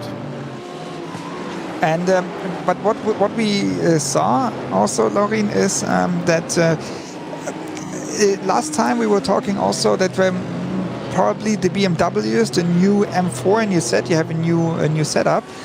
We're struggling to the end of the stint a little with the tires and also with the fuel saving. Is that still the case? Because we saw that Mercedes AMG could put a little more pressure on the BMWs towards the end of their stints. Yeah, last race we struggled quite a lot on the tires. That's also where we worked on for this race. We improved it quite a lot.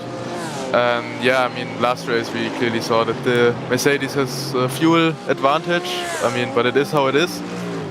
We are planning to do 8 laps each now in the last 2 stints, so we also save on pit stop like the Mercedes. Yeah, and that's our strategy. We have, you have Rainer again with you, Rainer Talva. Last time he was not with you in the race, but the race before. Strong performance again also for him. He's running in 4th position now, as we have no clear picture because of strategy, early pit stops, late pit stops. But again, a strong performance from him. Laurine, I just mentioned you before with your program this year, which is fixed as a Career Cup Germany.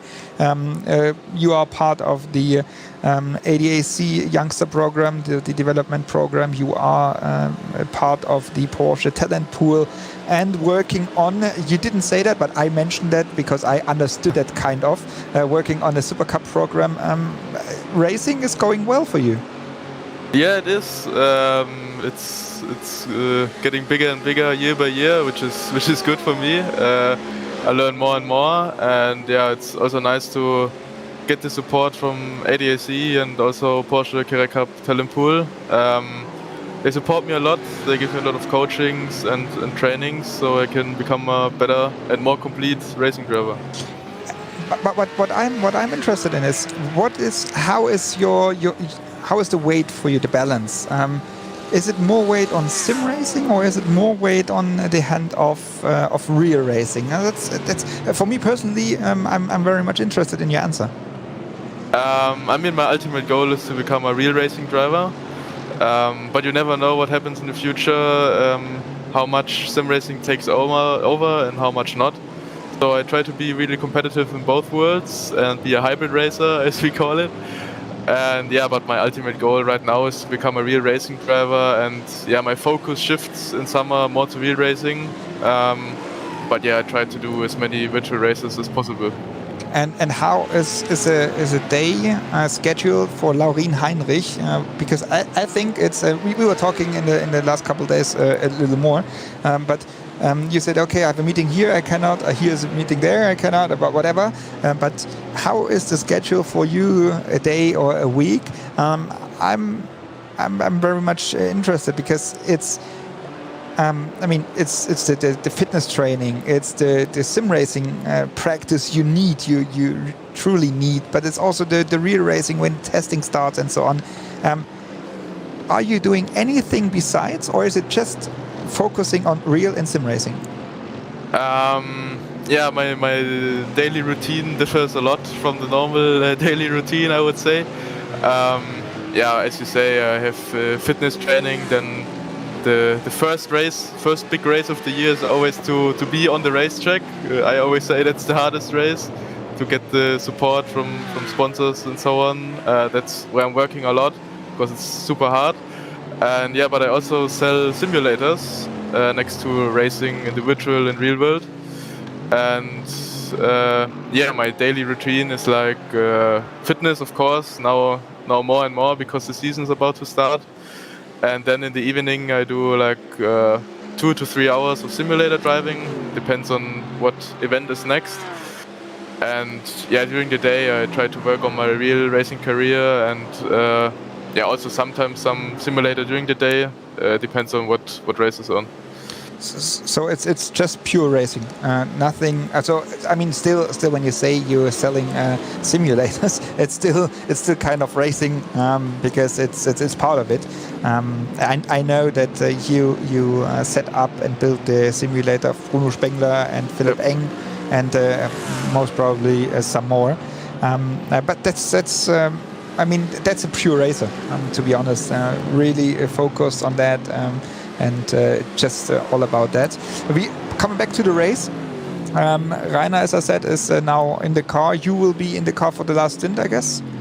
Yeah, I will be in for the last stint. Rainer has, I think, 4 laps after this one to go, and then I go in for another 8 laps with fresh tires. So, and then hopefully another big fight, not with Sami Matti-Trogen we saw in the last couple of races, because they are not participating this time, as they are not here. But it will be interesting in the end. What is your expectation?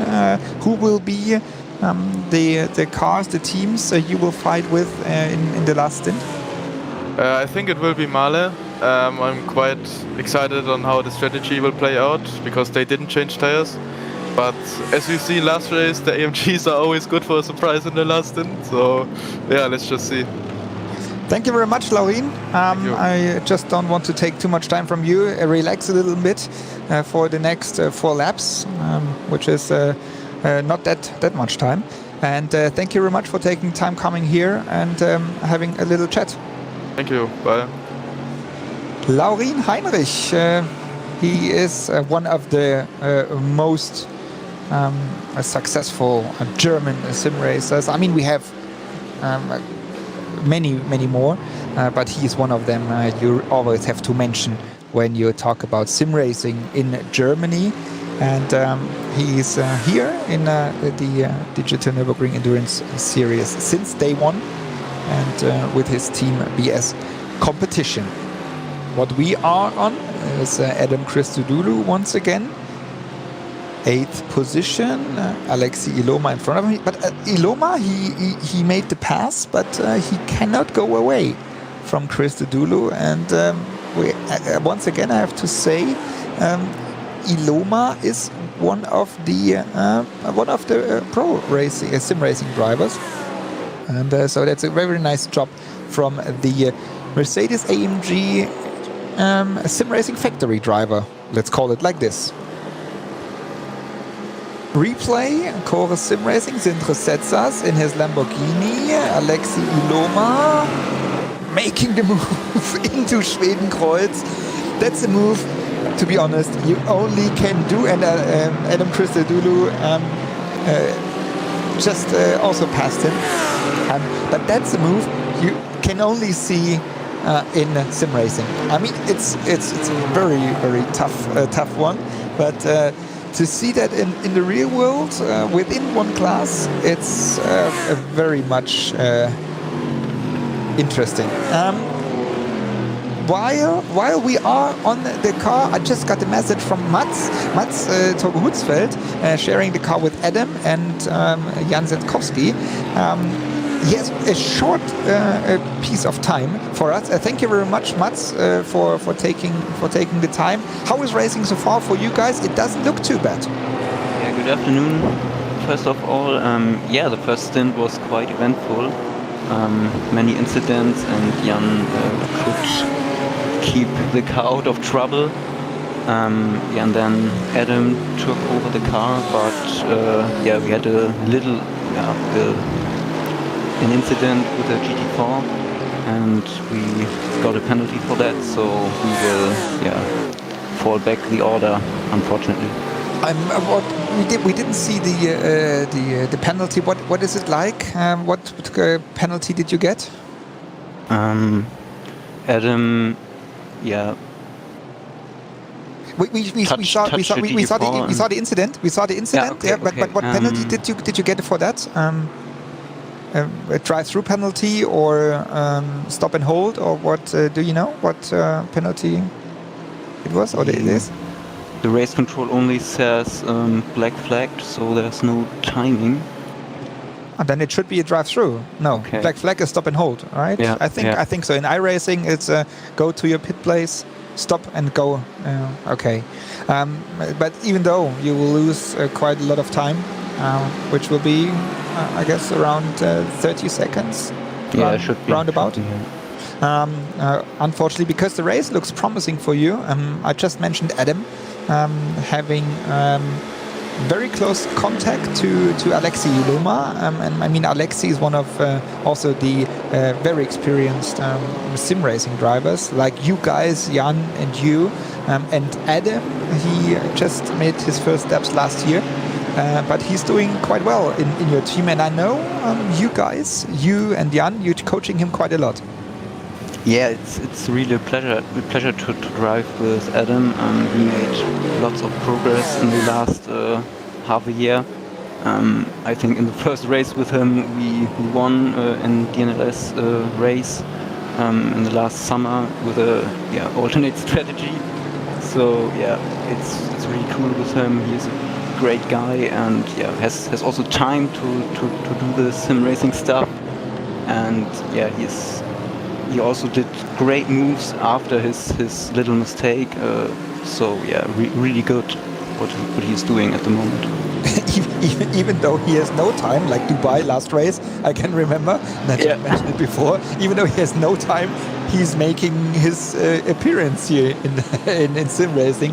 So he's really much into that. I'm wondering a little bit how his girlfriend is thinking about that, because I know if Adam is doing anything, he's doing it 100%. So yeah, but you guys, and you mentioned that before, you're always good for a special strategy. So can we see a special strategy as well this time?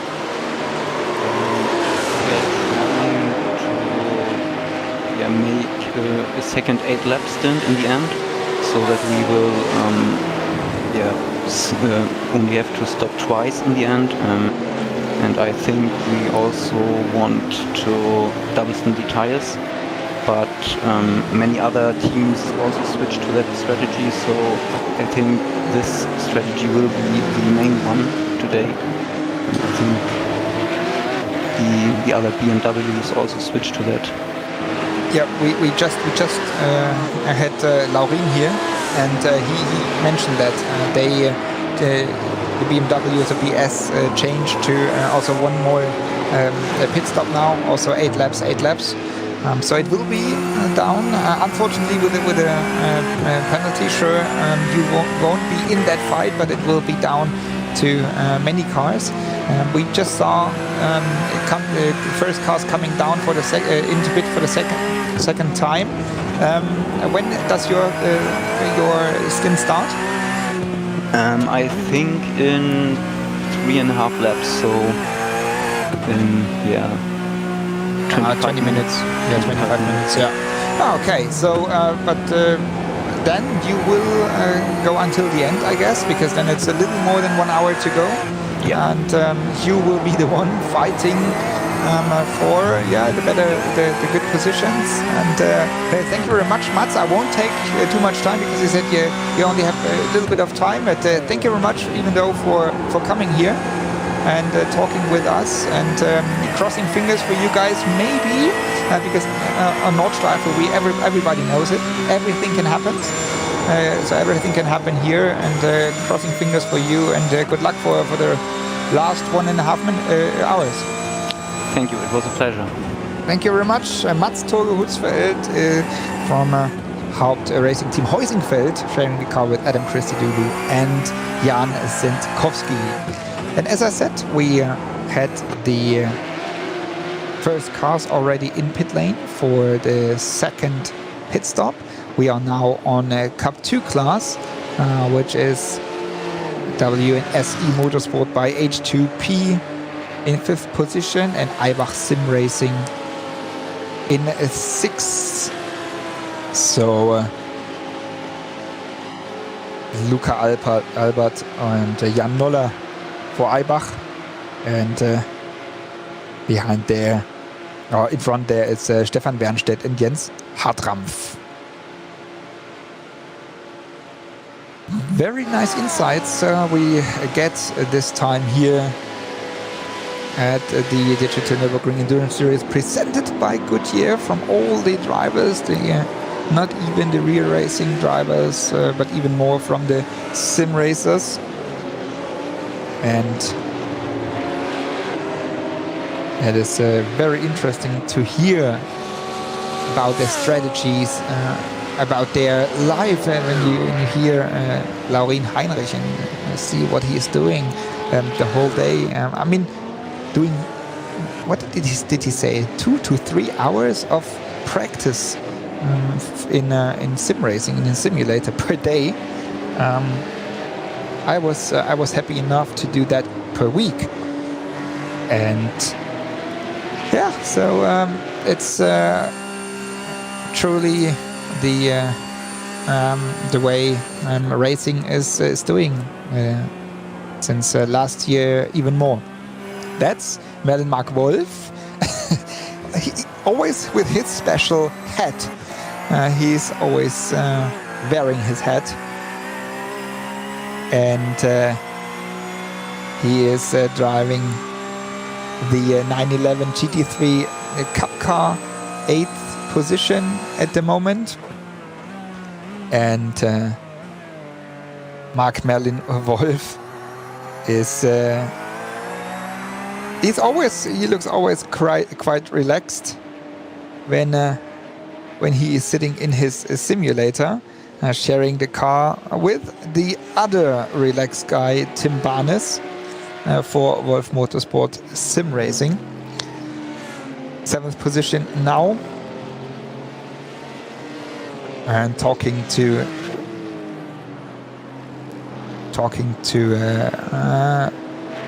Tim Barnes, I guess, about strategy or maybe what they are doing on a Sunday tomorrow, because they look so much relaxed.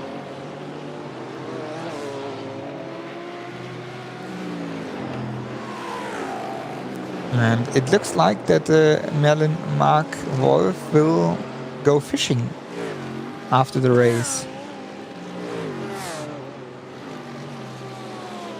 But the race for him and Tim Barnes went quite okay. 7th position right there, and 25 seconds in front, 24 seconds to the back.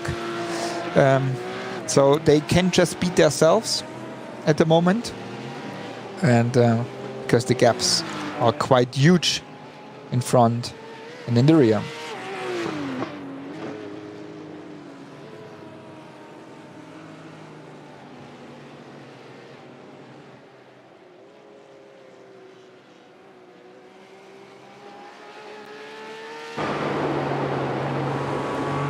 We go on board in the SP10 class, and it's the car of Manuel Weibel, getting lapped by BMW Team Great Britain. And as I say, Manuel Weibel, so that's the Undici Scuderia car, and in front of them is Sim RC SP10, Matthias Schoger, 3rd and 4th position in SP10.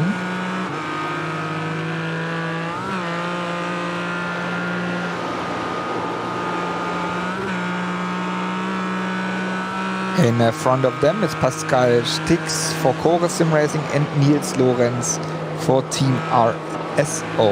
Here again you see that that's typical Nordschleife. It's exactly how it looks on the Nordschleife. So the not comparing real and virtual world, not because of that, but because of traffic.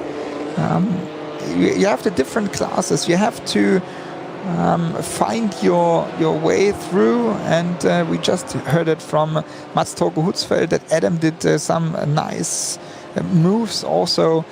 So you really have to be focused when you come for both sides. When you come as the fast car, SP9 car, for example, but also you have to be focused as the SP10 car, and it's not too easy to find your way through, or to be in your own fight like Weibel and Schoger, but also watching mirrors and having the mirrors for SP9. So it's not so easy, and not so easy is it also for us to get away of all these fights here, but as we want to be fresh, relaxed, and with 100% power into the last part of the race, in a couple of seconds we will have our last pit stop, going into pit lane. But do not leave you alone. We leave you with the split screen, and we show you all the fights with a little bit of a break, another break, and then we have the last third of the Digital Nürburgring Endurance Series presented by Goodyear. and especially the NIMEX 3-hour race. The last 60 minutes, 70 minutes for you in the pocket. And then we see how strategy works out in SP9 class, how it works out in Cup 2 class, in SP10 and also in SP3T. So do not get away. So stay here with the split screen, and we will be back in about 5 minutes. So thank you, and here and see you in a couple of seconds.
And here we are back at the final hour, almost final hour at the Digital Nürburgring Endurance Series presented by Goodyear. And we are on BS competition number 90. Felix Quirnbach is the driver there. And he is currently in third position. He is sharing the car with Nils Koch. And behind there, it's Sindre Setsas in a fourth position. So that's the fight. Setsas was in pit lane for the second time already. While Talva, Iloma, Spengler, Bruno Spengler, sharing the car with Kai Kashuba, Adam Christodoulou were not in the pit lane yet. Everybody else from SP9 class was in pit lane for their second stop. That means they have to do one more. Now, all the cars in pit who did their pit stop until now already have to come one more time into pit lane. All the others try to extend their stints further down to only have to do this one more pit stop now and then going until the end. We have one guy here for the interview who knows exactly about the strategies, as he is one of the drivers who did the start and was trying to follow Laurin Heinrich, but even more had a very nice and close fight with Kai Kashuba. Welcome, Dominik Stalp. Dominik, how is racing so far for you guys here in the NIMEX 3-hour race? This race today, first of all, hello. This race today was pretty tough for us. As you said, I tried to follow Laurin, but I just had no chance. He was simply too quick today, and also I was involved in many battles for P2 with Kay, especially on the first lap and on the third lap. We had some really close battling. Sadly, I think on the first lap I thought I was clear, but I wasn't really. It was also really close, maybe tiny bit of netcode, but I should have probably not moved over and pushed him off the track. I simply thought I was clear. That was my bad for sure. And then there was this accident behind me in turn 1 as well, where everything bunched up. I don't know, I was really struggling in turn 1 today. The car was just not turning in, we had no rotation there, so I just had to slow down a lot, and I watched it again. I was slowing down to almost 60 kilometers every corner. I just couldn't go quicker around turn 1 today, so yeah, not really much I could do there. And now Bradley is in the car for you guys. What do you expect? What is possible still for you, or is it just gone for this race? Now, right now we had a crash because Bradley actually had technical issues. Sadly, his brake pedal was stuck at 5 to 10%. So we were really slow in the straight, and also it's of course terrible if you enter a corner and the brake pedal is stuck a bit. So you trail the brakes basically always, and the rear gets loose. So yeah, he lost it at Breitscheid and hit the wall. Now we need to repair for a pretty long time. So yeah, I guess we can't finish the race in a good position, but at least we had some good fun. I just saw, because I was missing you guys in front, and now I can see 45th position Bradley and in the pits. But technical issues. I mean, you know exactly what you are talking about. I can remember, was it 2 races ago? I think. When you had the issue of getting out of the pit lane as well, right? So that's sim racing. I mean, you have another kind of technical failures you can have.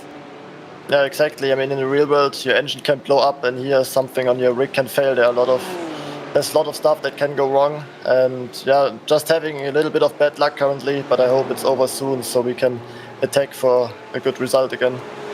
And coming to your season of 2021, you are still, as I'm informed correct, you're still with Williams, right? Yes, that's correct. And do you know already your program for this season? You're sure you do the DNLS? The next race, most probably you do that? It depends. Yeah, if I'm available, I try to race here because I just love the Nordschleife. It's, in my opinion, the best track in the world. So I'm really happy about this series that we can make so many races here currently. And about the future, we will need to see. There are a lot of great races coming up, special events like the 12 hours Bathurst next week where we participate. And yeah, it's it will be. It will not get boring for me. Okay, now I got it. But you stick to iRacing, right? So, or do you also kind of like, I mean, hybrid racer is the word Laurin is using, or BS is using for the drivers, but kind of hybrid drivers, they are also out there, sim racers, doing different platforms, or you are specialized on iRacing? I tried the other simulators as well, but I simply prefer iRacing right now. It's not perfect for sure, but it's a lot of fun. And nowadays there's so many good drivers to be really competitive. You almost need to focus on one simulator. Yeah, so that's why I'm only driving iRacing currently. We see that, as you mentioned, Bradley is in the pit lane, but is it still possible for you to get one more time in the car, or will Bradley then just finish the race once you guys repaired the car? And also you have to have the penalty pit stop, right, for the fast repair as well. Yeah, exactly. As far as I know, we need to do two driver changes anyway. So this was only our first driver change, and Bradley needs to do 45 minutes as well, as he's a pro driver. So we are currently waiting because we had to tow the car.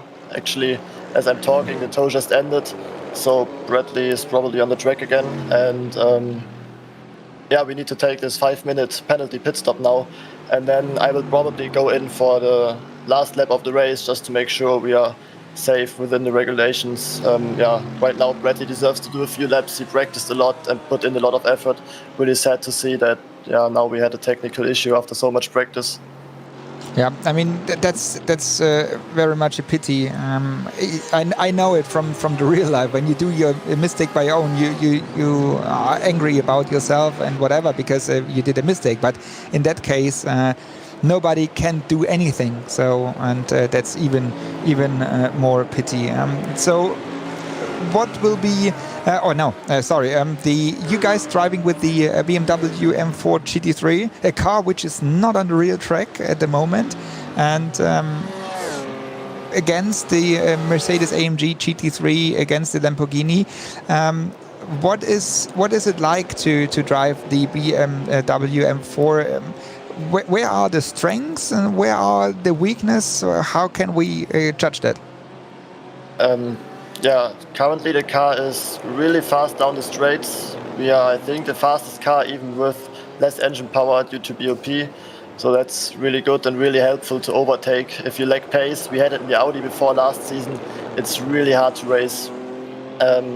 Actually, the car is really new. This was my first race in the car. I drove it for the first time a few days ago. Obviously, it takes a little bit of time to get used to it, and especially the setup, there's room for improvement. I struggled a little bit with understeer and oversteer today, so it wasn't ideal, but we tried our best in preparation, and yeah, we just need to see what we can do for the next race. Thank you very much, Dominic. Then crossing fingers for you guys that you will finish the race in any kind of good result. I mean, I know it's just a shame with a technical failure you had in the crash. But thank you very much anyways to come here, giving us a little bit of insight of you and your 2021 season. Thank you very much, and crossing fingers for you if you are participating next time, that hopefully we see you guys, because we know you belong there on the podium. Thanks, goodbye. Bye-bye. Dominic Steib, driver for the MAHLE racing team. I always were talking about Williams Esports because that's part of the esports, the Williams guys, and so that's why the MAHLE racing team is that part of it.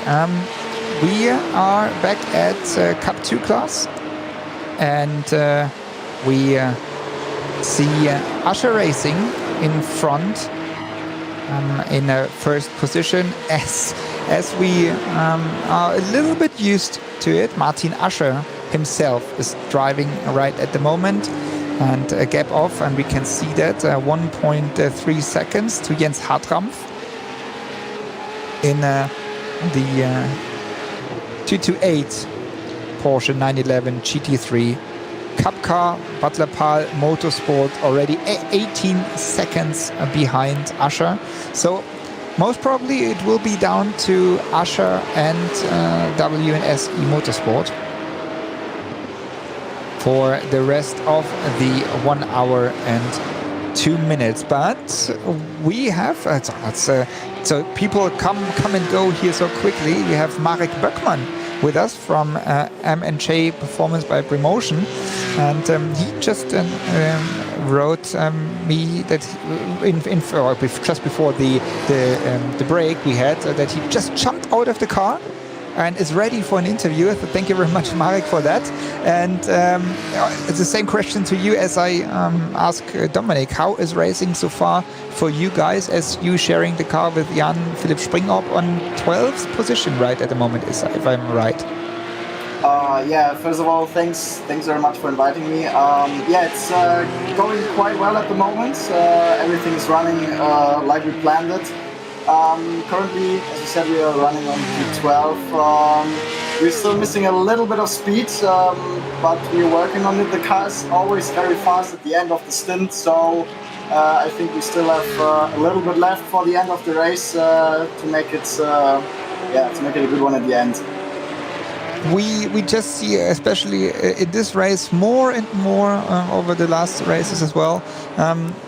It's more and more about strategy, and you guys have done your second pit stop already, so you have to do one more. Other guys like BS Competition, Manfilter, HTP Windward, and so on, they extended their stints. So what is the for just to let us know, what is the advantage of having an early pit stop or a late pit stop? So what is the difference in between, if you can tell us about that? Yeah, of course. The advantage of early pit stop is that you get out of the traffic, so you can drive on your own and don't lose time during some fighting or passing other cars. When you have a late pit stop, basically maybe you can save one pit stop at the end, this splash and dash, so you can save some time as well, but therefore you have to do some fuel saving and cannot go on 100% speed. So we decided to do 7 laps in the beginning and then do an earlier pit stop because we are on a special tire strategy, and we hope that it will be okay at the end. Jan Philipp is driving at the moment, so basically we don't do any fuel saving and go 100%. We only have to save the tires. That's our plan at the moment. Let me guess, you do not change tires for you in the last stint. Yeah, we didn't change tires now. Okay. Or in my stint, so I did 7 and 4 laps. No, 7 and 5 laps. Sorry. Then we changed tires and driver, and now Jan Philipp is driving, and then we have to see how he's going with his tire management, and then it will be quite spontaneous, but if everything goes well, we can stay on the tire set to the end of the race. But how do you know if that is it just Jan Philipp you are talking to about his feeling in the car, or do you have special apps and features to analyze the tire wear? At the moment, we are doing a lot with our feeling, but we are still trying to improve. So we recently started working with new programs, and we are coming more and more into all the stuff.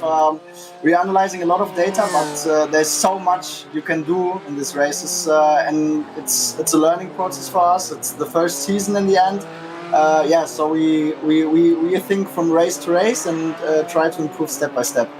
I mean, you guys, you know each other quite well. Jan-Philipp Springhoff is champion of the ADAC Sim Racing Cup. And you were, I would say, one of the unluckiest guys there. I don't know how many rollovers you had, but it was mainly not because of you. So you were quite unfortunate right there. But here now you're sharing a car. In race number 1, if I can remember correct, you did it by just your own, and then from second race on here in the NLS, you did a joint venture with Promotion, right? We did our first race completely on our own, and then we got Promotion as our partner, as a support team who's at our back. And Jan-Philipp and me, we are basically the team leaders or team principals, and we do all the work like you do it in a real racing team, just for the simulation at the moment. But it's really good to learn, and you never know, maybe in 5 years we will start our own racing team. Yeah, I mean, that's the time for it. I mean, why not? I'm a fan of it. That's why I love to see you guys having your own team here, and maybe whatever in real racing, then your own team as well. But you are quite new to the sim racing world. You do on your YouTube channel quite a lot of funny stuff. So everybody out there who understands German, that's the most important, who understands German should have a look on Marek's YouTube channel. It's quite funny, even though when he's throwing his stuff around. But Marek, coming to the real racing, do we see you at the Nordschleife, because you are one of the specialists also on the Nordschleife in the real racing world? What is your program for 2021? We are still planning. It's getting closer at the moment. At the moment, we're planning to do the first races of the NLS and maybe the 24 hours race. That would be the biggest goal for me. We also have one more thing we're planning, but at the moment it's just really difficult to say. So I guess I have to wait one or 2 weeks more to finally tell some news. But I think you will see me at the Nordschleife this year. Yeah, that looks that sounds very much promising. So we cross fingers for you to not only see you in here for sure. That's good to see you guys here driving in the Digital Nürburgring Endurance Series, but also truly on the real Nordschleife as well. And thank you very much, Marek, for taking time. When is your stint? So when will Jan-Philipp coming into the pit lane? I'm finished for today. If everything goes like planned. Okay. So because I did a double stint and we chose the rule that we extend our pit stop for 33 seconds. So it's basically like a driver change that we have all the rules right in the end. And Jan-Philipp will drive till the finish line. And I'm just looking around and giving the information now. Okay. Perfect. Thank you very much. Then go back spotting for Jan-Philipp. I mean, it's important at the Nordschleife. Thank you very much, Marek Böckmann, for Team M&J Performance by Promotion, for taking time coming here. Thanks for having me. Bye-bye. Bye-bye. And we are back at the Cup 2 class with Butler Pahl Racing or Motorsport and the number 222 H2 Performance SRT Thomas Asmussen and Lukas Lippert. Here in split screen, and you see with the bottom camera right there how fast these guys are driving around there. And that's the in-fight. That's the fight for the second and third position in Cup 2 class, as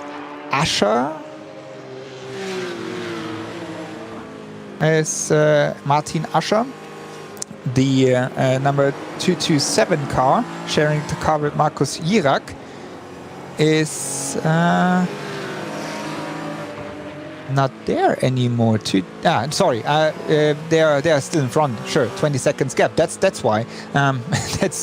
They are 20 seconds behind. So Lukas Lippert and Till Norvik, the guys we see here, they have a 20 seconds gap to Martin Ascher, which is quite huge, and still again shows the performance of Ascher Racing. But here, with 53 minutes to go, it is the fight for not only the podium, it's the fight for the second position.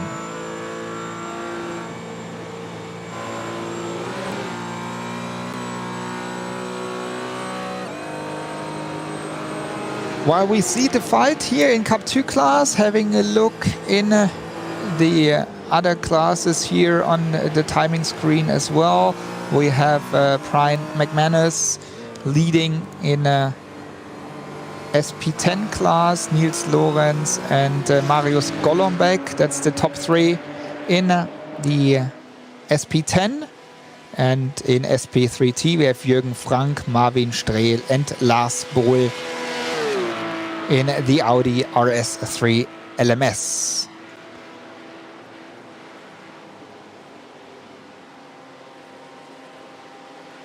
In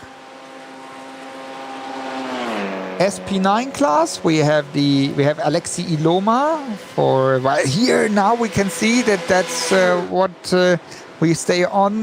Lukas Lippert makes the move on Till Norvik, so new second position for Lukas Lippert for H2 Performance, and Till Norvik back to third.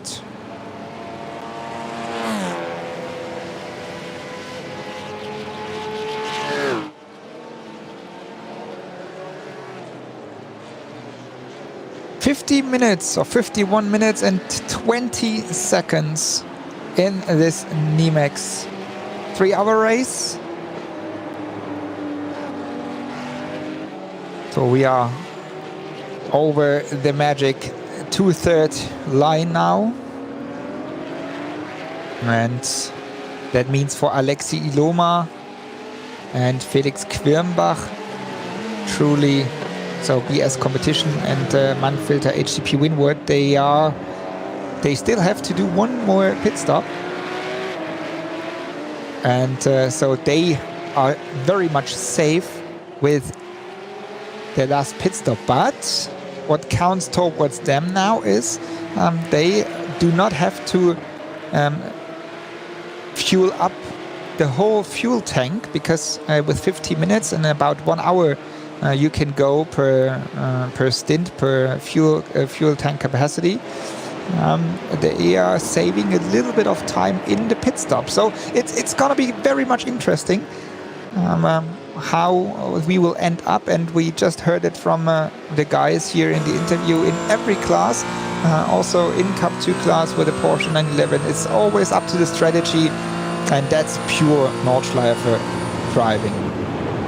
Again, in a Cup car, in a 911 Cup car here, in the Cayman Cup car, the GT4, that's the in-fight Manuel Weibel still for Undici Scuderia in 5th position, and Tom Valentini still in front of him. 4th and 5th position there in SP10.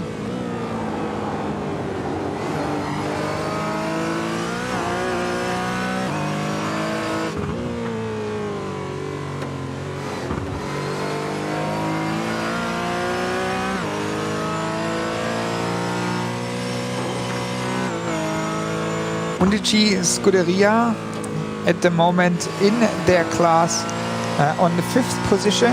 Unluckily, they were a bit unlucky in the first race, in the H&R 3-hour race. They did not get any points, 0 points for them there, and then 8 and 7 point something.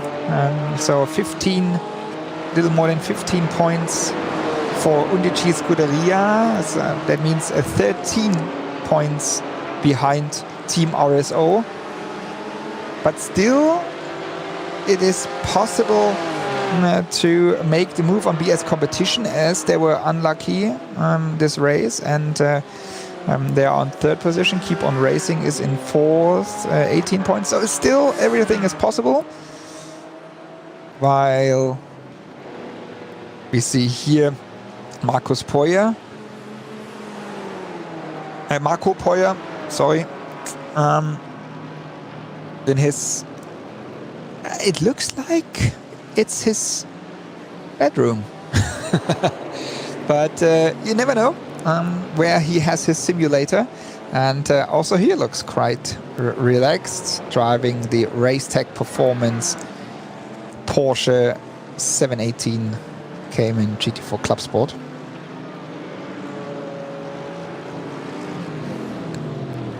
And they are in 9th position in their class.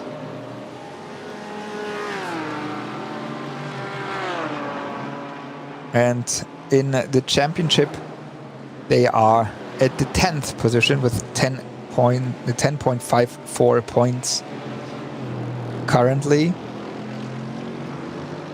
That's Schnitzelalm Racing. Jamo Hertling back behind the wheel. And Mats Torge Hutzfeld, we were talking to in the interview a couple minutes ago.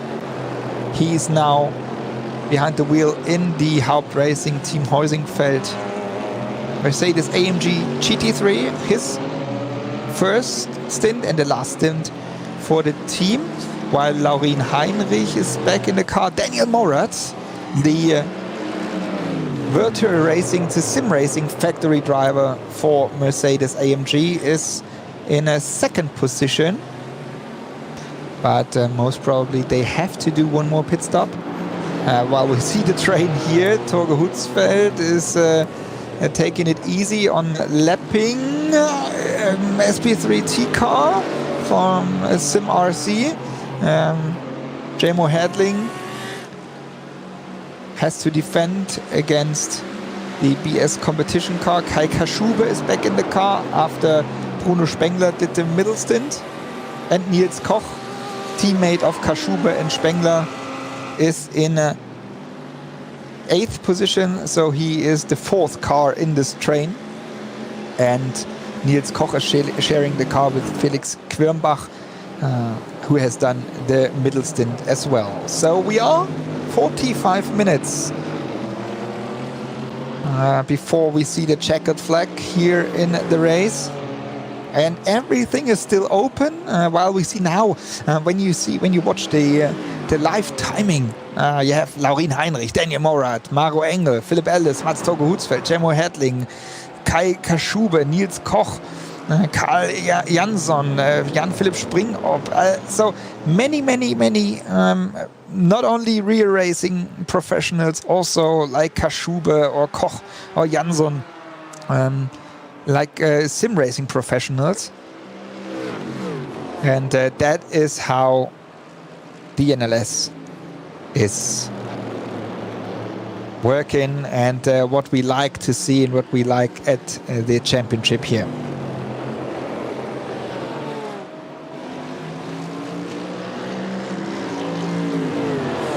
Torge Hutzfeld still in front of Jamo Hertling, the 2 Mercedes AMG GT3, and then we have the 2 BMW M4 GT3.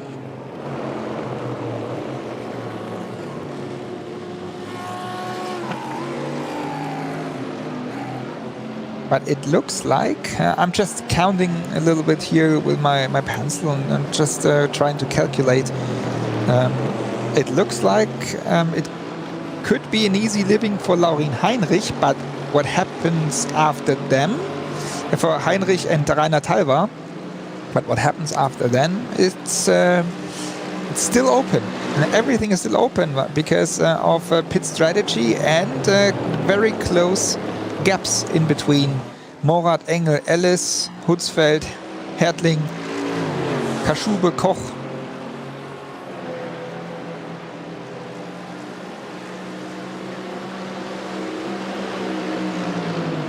So let's see. Well, we see J-Mo Hedling back in his rig, but these guys, they are not really going out of the simulator because they are still in there for the whole time. And while we see J-Mo Hedling fighting with Hauptracing team Heusingfeld, we have Adam Christodoulou here. Adam, first question to you. Are you sitting in your own simulator or still in Dubai? Hey Jan, I am back in my own simulator now. So I hold on, let me just mute the mic so the drivers don't hear all of this. So I realised that I was still in the driver channel. Yeah, so back in my own sim now, which is nice. It's difficult jumping in someone else's sim, just because trying to get it set up how you like it. Like in the end, I suppose there's so many different configurations of sims out there. There's different wheels, different motors and pedals and all of that. And when I was in Dubai, I struggled to use or get used to the pedals that I had out there. So it's nice being back in my own sim, but again, it took a little bit of time to adjust. Up until this week, I hadn't been back on the sim for, well, basically since the last race. So I was a little rusty. Sorry, I'm just watching how close the battle's getting with Mats and the three cars chasing behind. It's crazy what is going on at the moment. It's brilliant. It's brilliant. Yeah. It's a shame. I made an error. I made a massive mistake. I thought one of the BMW GT4s was going to take a wide berth around one of the corners, and I just slipped down the inside and I just clipped his rear. And in the end, obviously, completely sent him and he crashed. So we got a penalty, which I suppose, well, it's only there, but it's dropped us back more than obviously what we'd have liked. But you're still in a good position. So did you serve your penalty already? Yeah. So we have to take it within 3 seconds, within 3 laps. And so we took the penalty, took the drive through, and then it was at the end of my stint. So I came in and handed over to Matt. So now it's his turn just to make this thing as wide as possible, which can't imagine it's going to be an easy task right now with a train of 3 GT3s directly behind us. But I mean, it still looks promising, kind of, because even though with a penalty, but everything, in my opinion, everything is open. I just mentioned that a couple times while we are streaming here, because some of the guys have to do one more pit stop, one additional pit stop. You guys do not have to do one more, right? You are done with the pit stops. So everything is possible, because now, as I see it right, Daniel Morad and Mauro Engel coming into pit lane. Yeah, they are in pit lane now. So you guys jump now another 2 positions up the exactly. Up so, the grid. yeah, we finished all of our stops now, so we're going to the end, assuming that we can make it on fuel. This is always the challenge. There's realistically 3 different strategies that you can have for this race. And so I think each brand has got its own strength and weakness. I think the BMW is a little heavy on tyres versus us, and so of course that changes or limits their options of strategy.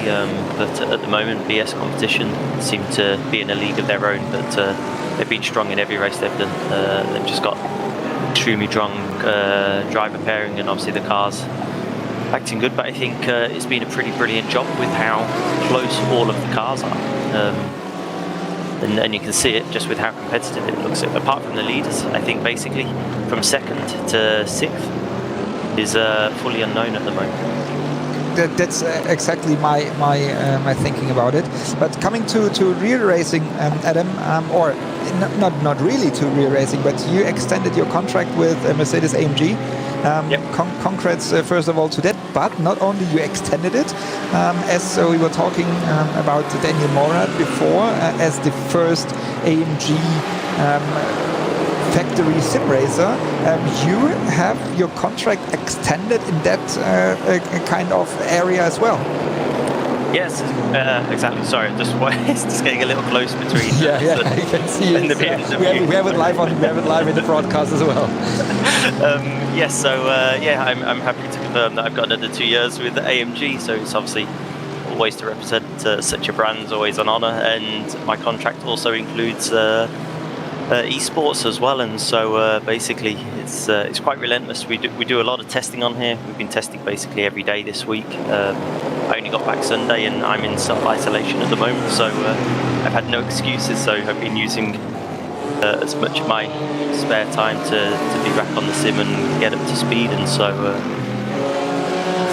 it's something new, and it's the way that the world's evolving at the moment. That obviously some brands and manufacturers are going electric, and then esports is now a huge thing. Obviously after last year, with so many drivers being locked down for such a period, esports really took off, and it was great to see. And I'm so glad I'm involved in it. To be honest, I'm sort of questioning myself why I didn't get involved with it sooner.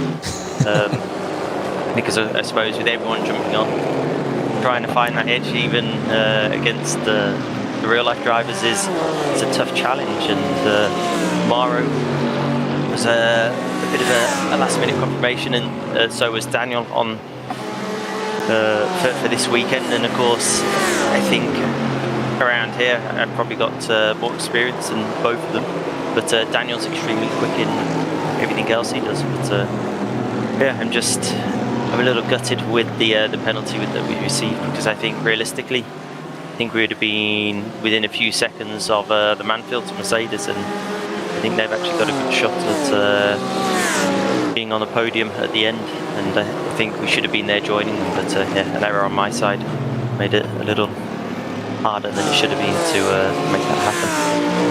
Coming before we go, because in 3 minutes we go into the break. You should talk about your real racing program. Can you tell us already a little bit about the real racing program? While we see before you start talking, we see a little replay here from Carl Jansson making the move, unfortunately for you, on Mats. So Mats is falling back now to 6th position. You just saw on the screen before. But your re-racing, quick answers only. As I said, we go in 2 minutes, into the break. But we should know about your re-racing program as well. So back in the Mercedes at the Nürburgring. That's what I can really say at the moment. And then I'm working on many other things. Obviously, there's potential to be back in the British GT, which would be great to get something like that arranged. Obviously, with travel being a little restricted at the moment, makes things difficult. The plan was I was meant to be going back to China, but obviously it's a little hard to get over there right now. So I think I'm staying a little closer to home. Some of the stuff that I'm doing, but hopefully I'll have a busier year than last year, because I'd like to do some more races. Last year was a bit quieter than normal, with only 5 races compared to 20 plus the years before. So be back in green hell. That's the first thing and main thing.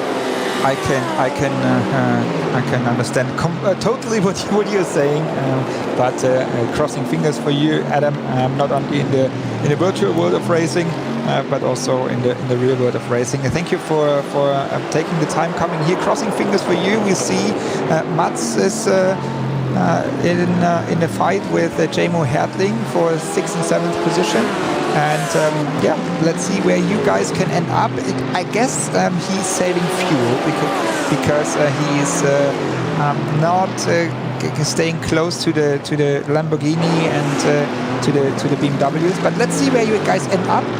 Thank you very much, Adam, Thank you for very taking much. time. And we go into a little break for the that we are fresh for the last 30 minutes of the Nürburgring Endurance Championship, presented by Goodyear. And with the pictures you see here, that's Mats Togo Hutzfeld in the infight with Jamo Hertling in SP9. We leave you this time not with a split screen, so now it's your time to get your fresh drinks, getting freshed up for the last couple of minutes. So see you in about 5 minutes for the final stage of the DMLS.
8 minutes of the digital Nürburgring Endurance Championship presented by Goodyear. And we are back at Matztorge Hutzfeld. We were talking with Adam Christodoulou right before the break, and he gave us some insights of the strategy, and he said that Mats has to save fuel for the last stint because they are very sharp on fuel, or short on fuel, better say.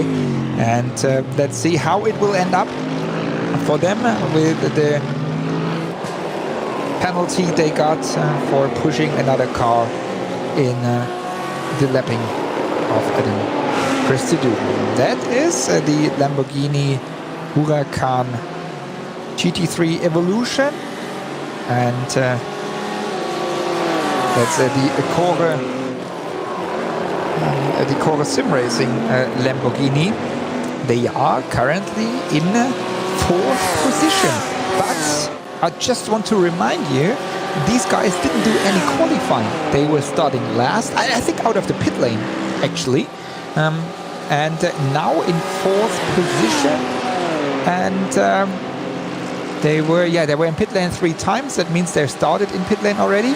And so now in 4th, right behind Niels Koch with his BMW M4 GT3. So strong performance of Sindre Setsas and also Carl Jansson. And Jansson is now in the car, putting quite a lot of pressure onto Koch. So now that's the professional sim racers among each other into carousel, and let's see if maybe we can see a Lamborghini on the podium. Right at the moment we have with Goodyear in 1st position, Mercedes AMG GT3 2nd, BMW in 3rd, Lamborghini in 4th position. So we have 3 manufacturers on the first 4 positions, which is amazing for this series. So we have split screen time, and that means we have the fight for 3rd position in SP9 on the right hand side, and we have the BS competition car on a 9th position, which is the SP10 car. They are currently in 3rd position in the championship, Marius Zug and Ryan Barneveld, but they had problems in the early stages of the race. That's why only 9th position, fighting for 8th right at the moment with Christopher Schulz.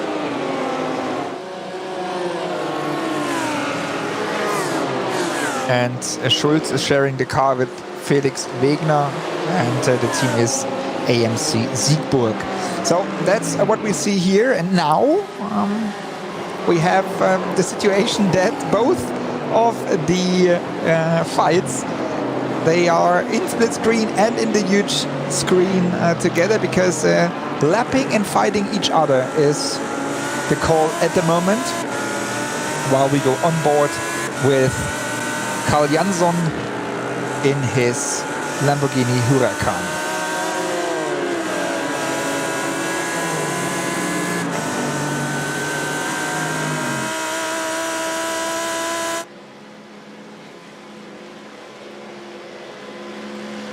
"24 minutes to go, and still everything is open, while last lap Laurin Heinrich just pumped out 7:58. Wow, you see the slipstream of the BMW making the move. Kai Kashuber on Jansson, and new 4th position for Kai Kashuber. Karl Jansson back to 5th now.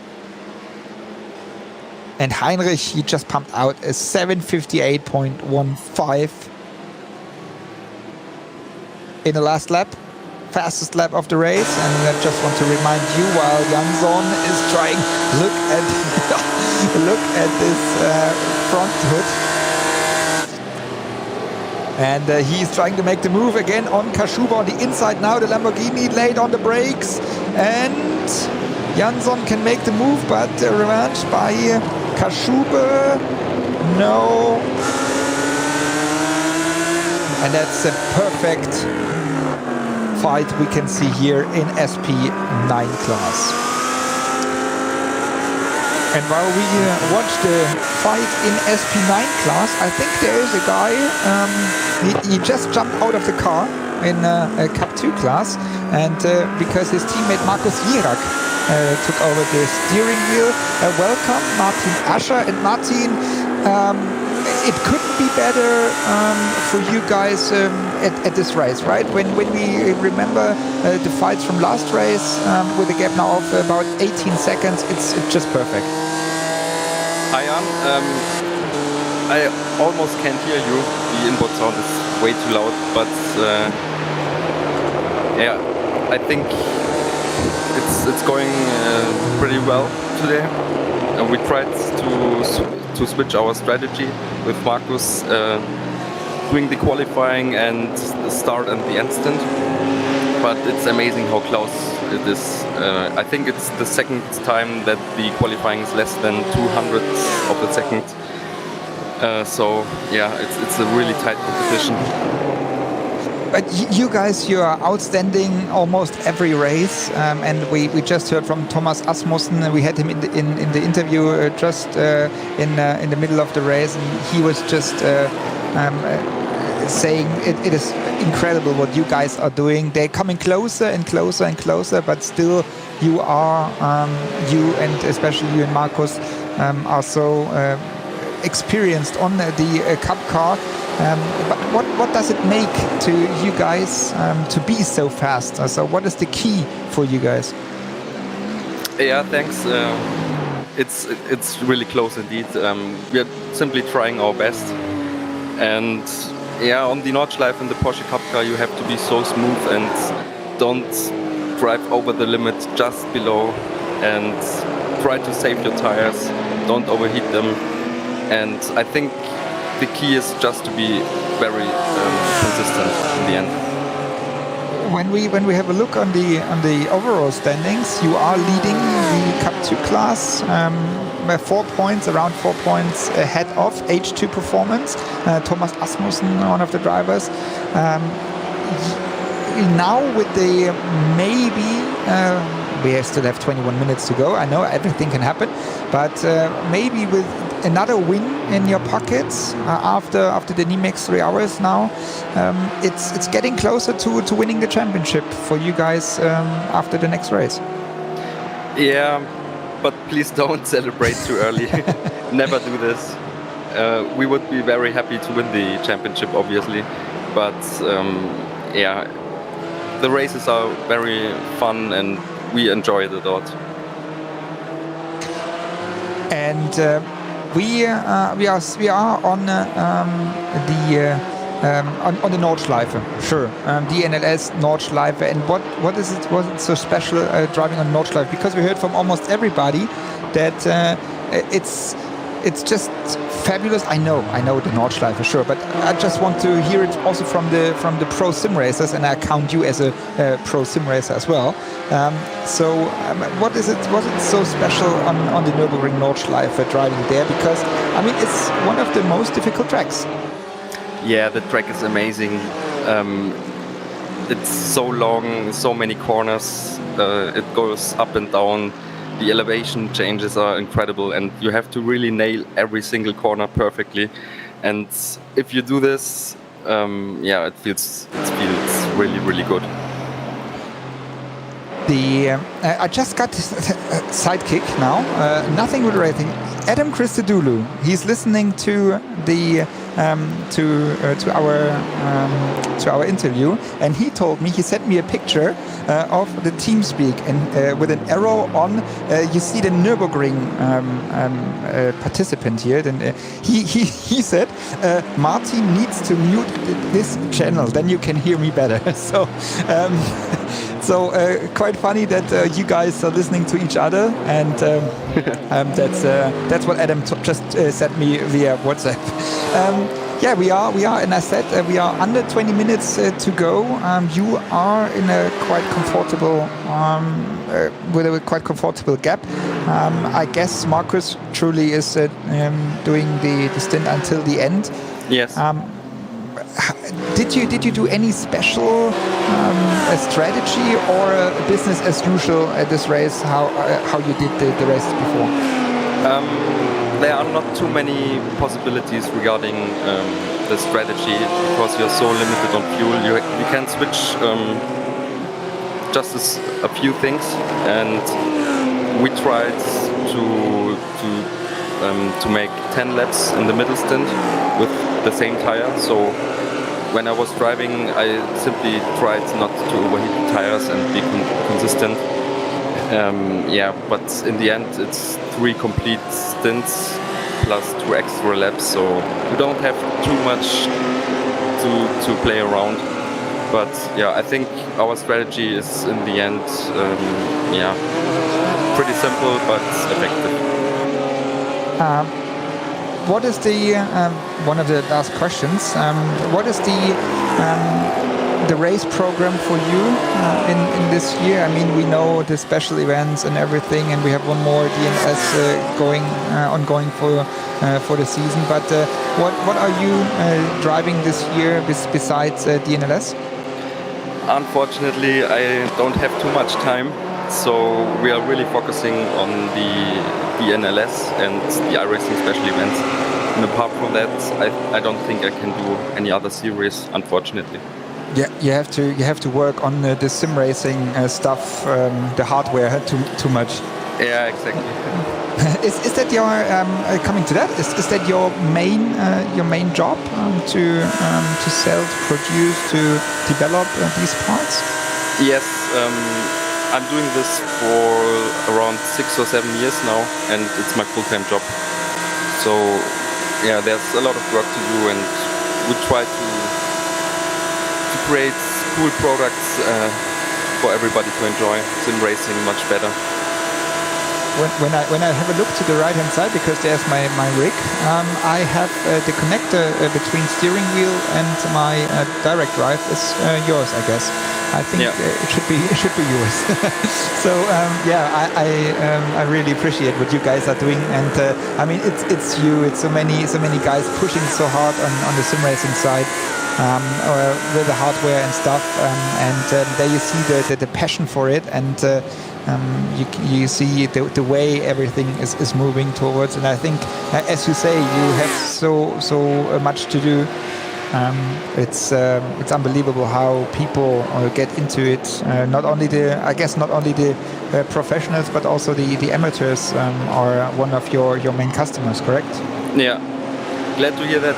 Thanks for the kind words. Really appreciate it. So Martin, thank you very much for taking the time now, because I know you guys spotting each other every time and talking and strategy and everything. Thanks for taking the time coming here to have a quick chat, and most probably we will have another chat in a couple of minutes. I cross fingers for you that we can hear each other for the podium interview. But first of all, 15 minutes to go, and best of luck for you. Thank you. See you. Bye. Thank you. Bye-bye. Martin Ascher, Ascher Racing, sharing the car with Markus Jirak in Cup 2 class. And they are currently leading, and they are one of these guys. They are always at the top of the standings. And we are here while another guest is in the room. So now, today it's like really everybody is coming into the room and wants to talk. I'm really much appreciating it. And while we are here on the still on the fight, Niels Koch and Karl Jansson and Kaschube had to fall back. So that's the fight for the third position in the current SP9 standings. While it's quite settled in front, Heinrich, Ellis, they are separated by 40 seconds, then 15 seconds between Ellis and Koch. then we see the fight here, so everything in front is quite settled. And as we heard from Laurin Heinrich, it's they do not have to go into pit lane as well anymore. So it looks like lights to flag victory, but just saying with Martin Ascher, everything can happen. We have the next guest, as I said, right in here, and we want to talk with another real pro driver, and not only a real pro driver, one of the most successful GT3 drivers. Not only I know because he's a friend of mine, but he is one of the most successful ones. Just his latest victory and success, winning the 24 hours at Daytona together with Philip Ellis. We heard in the beginning of the broadcast. Welcome, Maro Engel, and now in the virtual world again. Hi, Jan. Good fun to be racing here virtually again. Obviously, there's a bit of a racing break at the moment, so yeah, good fun. Nothing to do for Maro Engel, so otherwise you can follow his Instagram. You know, he's always on the road, like every day on another place. And if there's nothing to do, let's go sim racing. Yeah, I mean, team asked if I was available. I'm still struggling to find enough time to practice. I mean, these guys are very, very good. The level is incredibly high, but it's still good fun, and yeah, I'm slowly making progress as well. You had your stint. You were right in the middle. You had the middle stint, what we just saw. But how did it went? How did it go? Was it good? Yeah, pretty smooth actually. I think. You know, no major incidents, which is a success in itself. No crashes. Only, I think, a couple of or 2 points for slightly leaving the track. So that's a success at this stage for me. Yeah, race-wise and car-wise, I think it's not going too bad. I think we'll see who has to stop and who doesn't have to stop anymore. To be honest, I'm not fully aware either. But I think, yeah, we're slowly making progress. And you sharing the car with Danny Giusa, team manager, driver in person for Haupt Racing Team Esports. And I can remember, like, I think 2 days ago, on Thursday, we were talking about sim racing stuff with you and Danny as well. And he was just practicing, and you were not practicing. How much time do you have to put into sim racing as practice as a non-sim racer? Yeah, that's the big problem, really. I mean, you're a father as well, so you know how much time it takes when you're at home with a little daughter, which is great, and I want to spend time with her. And so there's not that much time. I managed to turn some laps last night when my wife and daughter were sleeping. And that was about it, actually, since the last time I participated in the NLS. So I'm quite happy with the progress, but yeah, obviously still quite far behind, still a few seconds behind the top guys. We always hear that driving in the virtual world is different to the real world, but can you still can use input from real world into sim racing? Yeah, for sure. I mean, that's my instinct, at least, and I think this is the instinct of most real-world racing drivers, that to start off with what you've learned in real, and a lot of the things, same things apply. But then there are some little tricks and things that you need to find out about driving style here in iRacing in particular, which I think has a unique driving style, and each platform has a different driving style. So I think those are the keys, because at the end of the day, that's what you need to find out to go quick. And obviously, setup is the other big part. It's like in the real world, you have to spend a lot of time to find the right setup, to fine-tune your driving style. And right now, for me anyway, I'm still just doing this for enjoyment, and I'm focusing my career on the real world. But let's see, maybe in the future I will have a little bit more time. I'll take it step by step. Before I come back to you, just quickly update. We had it live on screen while Manuel Weibel with a huge error in Hohenrhein chicane. He went on the grass with the left-hand side a little bit, and then straight over the grass, and then they crashed into each other. I think it was in a Sim RC car, and Weibel was on the roof, setting himself back to the pit lane. So unfortunately, the guys for Undici Scuderia, so very, very unfortunate for them. But coming back to you, Mauro, back from sim racing into real racing, I just said that your latest success, winning the 24 hours at Daytona together with Philip Ellis, Russell Ward, and Indy Dontje. So you as the mentor teacher, let's say, because they rookies, especially on the GT3 in Daytona, and I know because I was there with you, you were more than happy about that, because I think since 16 it was the first really big success for you in endurance, right? Yeah, for sure. I mean, Daytona is one of those mythical classic races everybody wants to have on their CV, and as a team, as a manufacturer, we've been trying since a few years to get this success. So we're all very proud to finally have made it and got this exclusive Daytona 24-hour GTD win for Mercedes-AMG, and and then for ourselves. So it was a great week, or even more than that, 2 weeks, since this year the Roar was on the weekend before the race, which I personally thought was great and gave a great character to the event. And it was fantastic working with Indy, with Philip, with Russell. They all did an amazing job, and everyone sort of knew they had to do their job and focused on their job to get that done. And at the end, it came together for a almost perfect race, I would say. I don't think much went wrong at all in that race. And also the team obviously made a fantastic strategy and had a great setup for our cars. So I have to thank the engineers there and the mechanics of the team. So it was really an endurance race like you would wish for. Do you plan, or is there any plans for you in the US even more, or do you stay more with the program in Europe? Certainly my main program will be in Europe, but there is a possibility I'll be doing a little bit more in the US. So I guess, as they say in the US, stay tuned. We're not quite ready to communicate or to announce that, but there is a chance to be able to do more, and I would love to. It's a great championship. The competition is fantastic over there, and let's wait and see.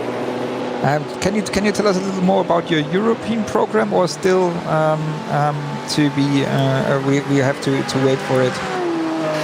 Yeah, it's being finalized at the moment, and as soon as we're ready to announce, we'll do that. But it'll be a great program again, a very cool one, a very busy one again. So really looking forward to that, and in all the faith and trust that's been placed in me over the past years by Mercedes-AMG and by our customer team. So try and go out there and win some more races. I mean, what we all can expect is having Mauro Engel on the Nürburgring Nordschleife for the 24-hour race. I think that's that's my guess. Everything else would be strange. So I think for sure we see you at the Nordschleife for 24. Yeah, for sure. I haven't hung up my Nordschleife helmet yet. No, it's obviously a fantastic event, and I think that is one thing I can definitely confirm, that I will be at the Nürburgring 24-hour race. It's a race that's very, very close to my heart, as I know it is to your heart. It's just a fantastic race, especially as for German guys like us. It's very special. Mauro, thank you very much for all these insights. We are now focusing for the last 4.5 minutes on the fight for the third position, as we have Karl Jansson and Nils Koch with the Lamborghini Huracan and the BMW M4 GT3 in the fight. So thank you very much, Mauro. Crossing fingers for you. Maybe and hopefully see you soon. Your car with Danny is at the moment at the 8th position. And So I think it's a good, strong result for you, even though having in mind that you were practicing one evening for that. So strong performance for you guys. Thank you very much for taking the time, Maro, and crossing fingers for also your real world season.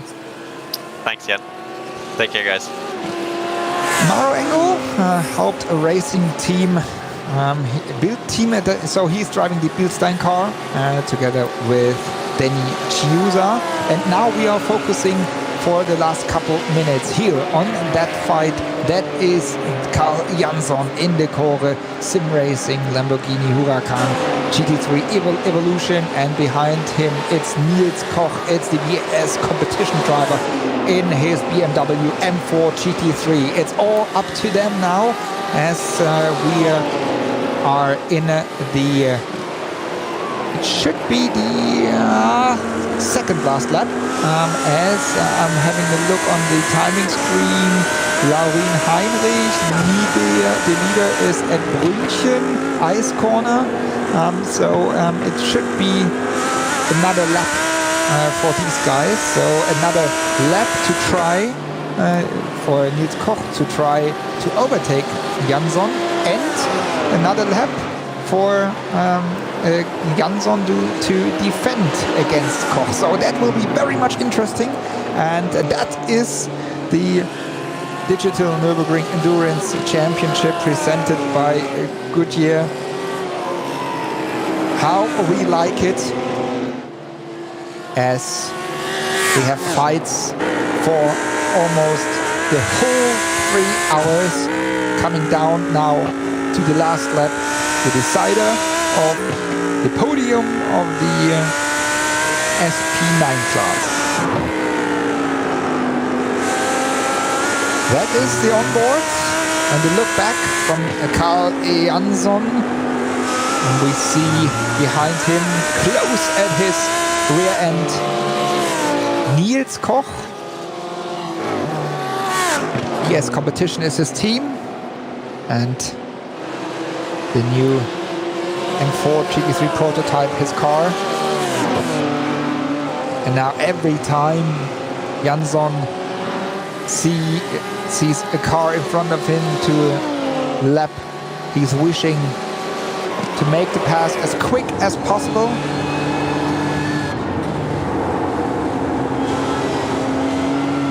And that's on board with Nils Koch.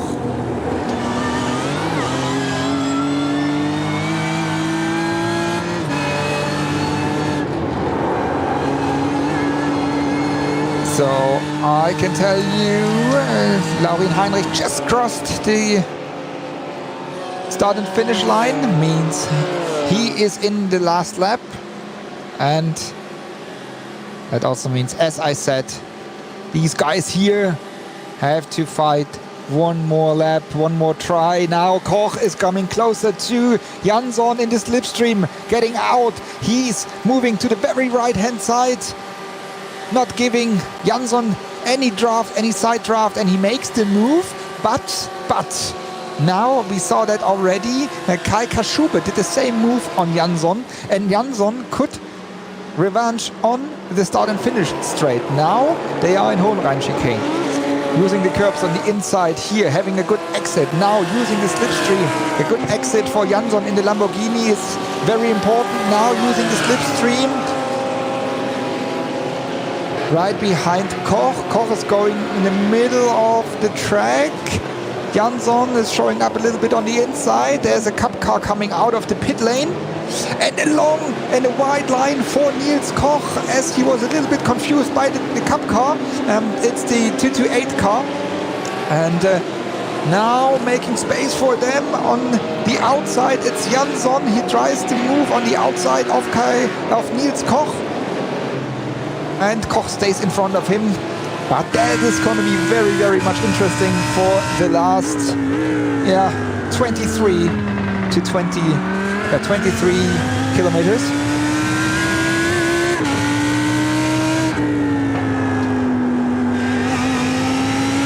Here again, on board now in the Lamborghini.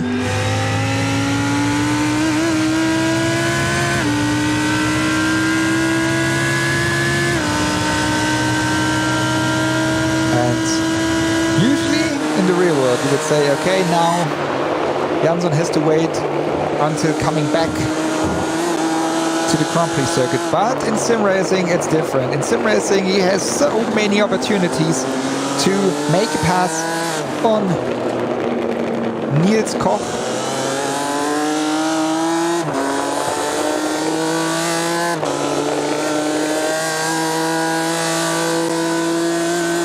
Here, it is not very much possible to make a move, but we saw already overtakes at the section of Schwedenkreuz, for example, or at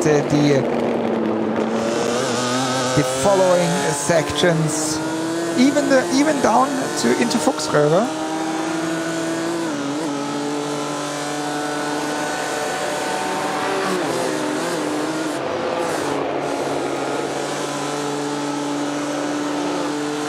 And again, on board with Jansson.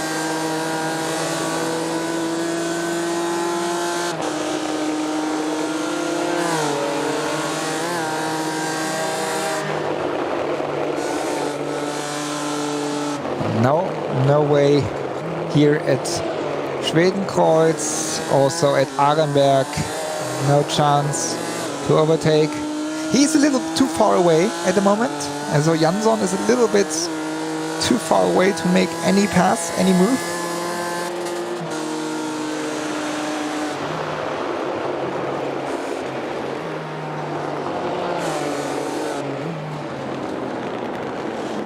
And at Adenauer Forst,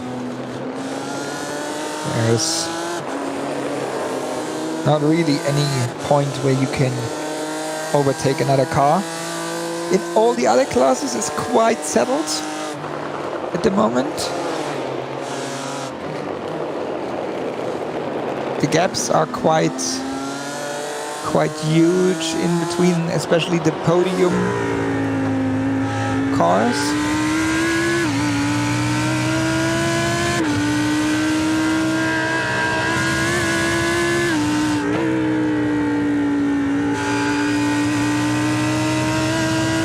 Now down to Beerseifen. Also here it is not possible, but maybe at Bergwerk. We go to Breitscheid and then maybe at Bergwerk. If Jansson is close enough behind Niels Koch in his BMW, then maybe he can make the move with his Lamborghini from Cora Sim Racing.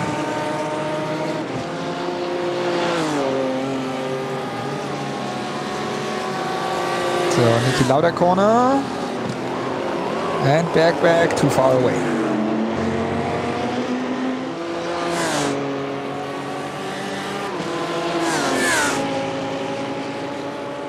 Can we see 3 different manufacturers on the first 3 positions, or do we see 2 BMWs and 1 Mercedes AMG GT3? Heinrich and Ellis, that looks at the moment as 1 and 2, but who is gonna be the 3rd one on the podium?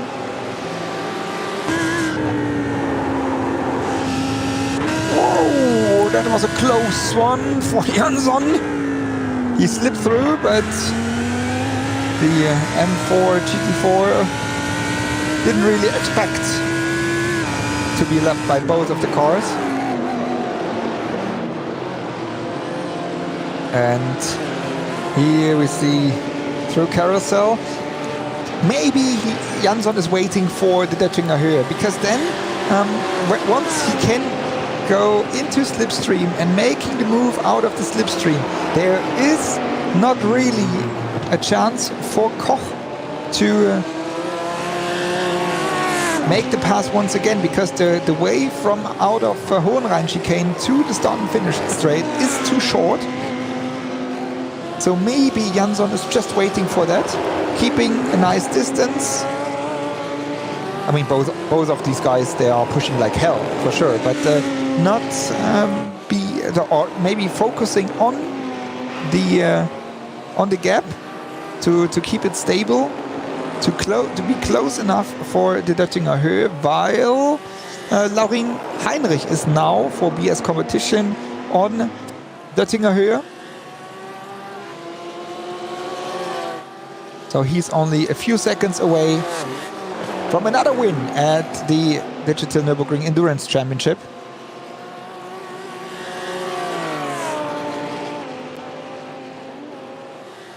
You can see it, you can follow him in split screen. Once again through Antonius Buche, Hohenrhein chicane, and then we can see BS competition another time on the top of the podium. And here we go.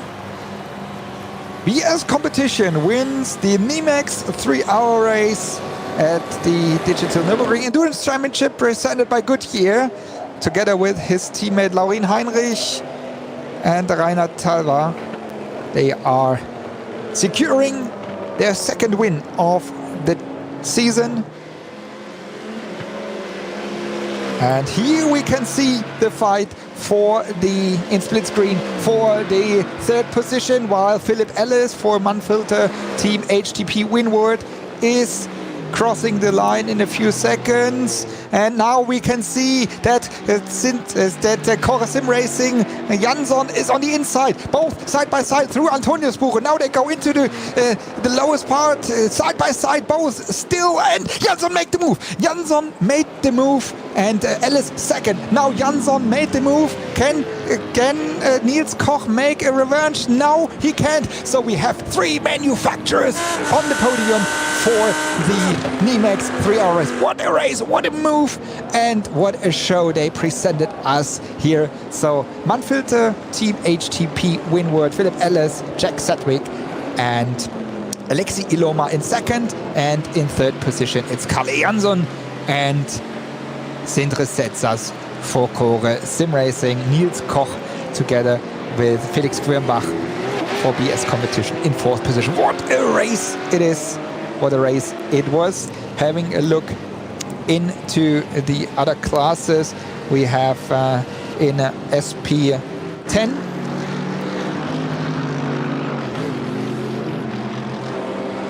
or start with SP with Cup 2, we have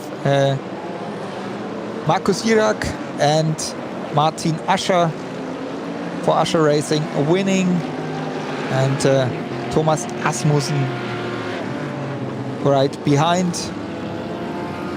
so in second position. And we have Keanu Buschmann for Uttlapal in third position. Having a look into SP10 class,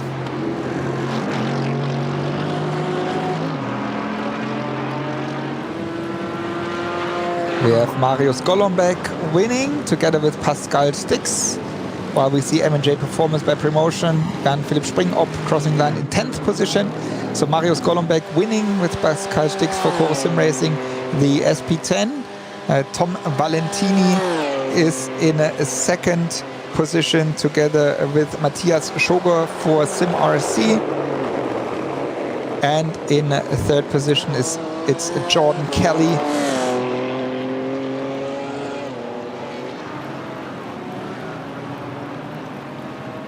for VRA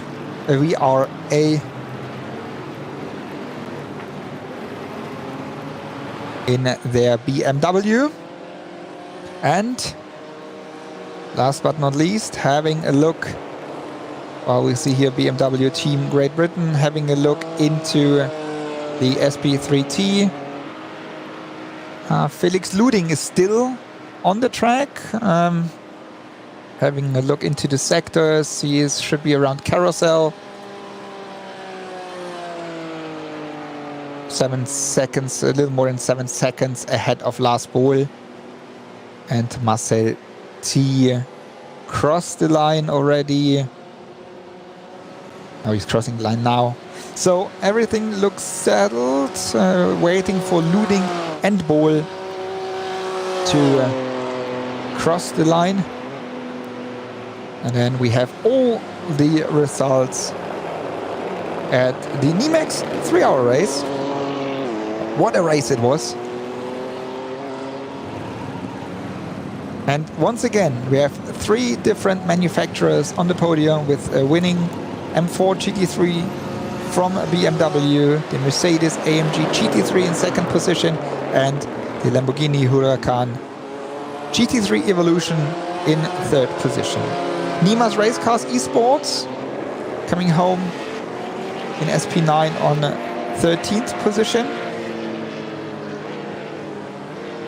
And behind there, that's the BS competition SP10 car. Ryan Barneveld and Marius Zug are the drivers. They will not be as happy as they wish, as they had problems in the early stages. Deutsche Payment at Race Union. Car number 287.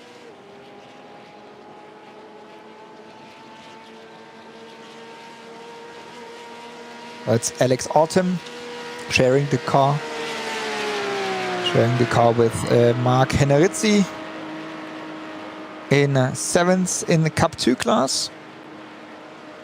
And while we see all cars coming over the line, going into the pit lane, we just wait for the first drivers and teams here for the podium interview, starting with SP3T and then going through the different classes.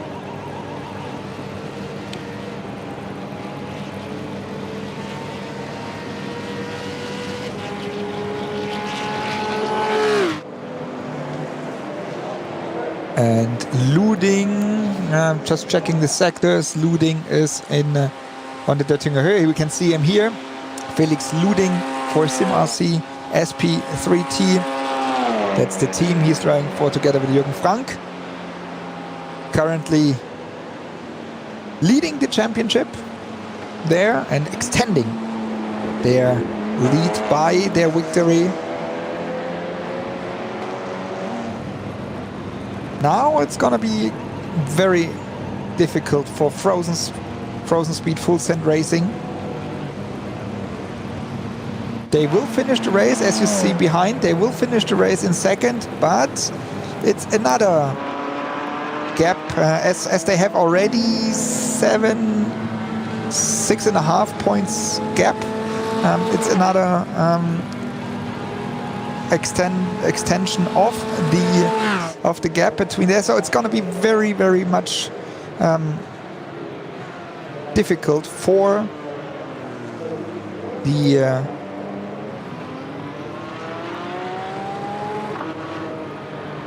Frozen Speed guys.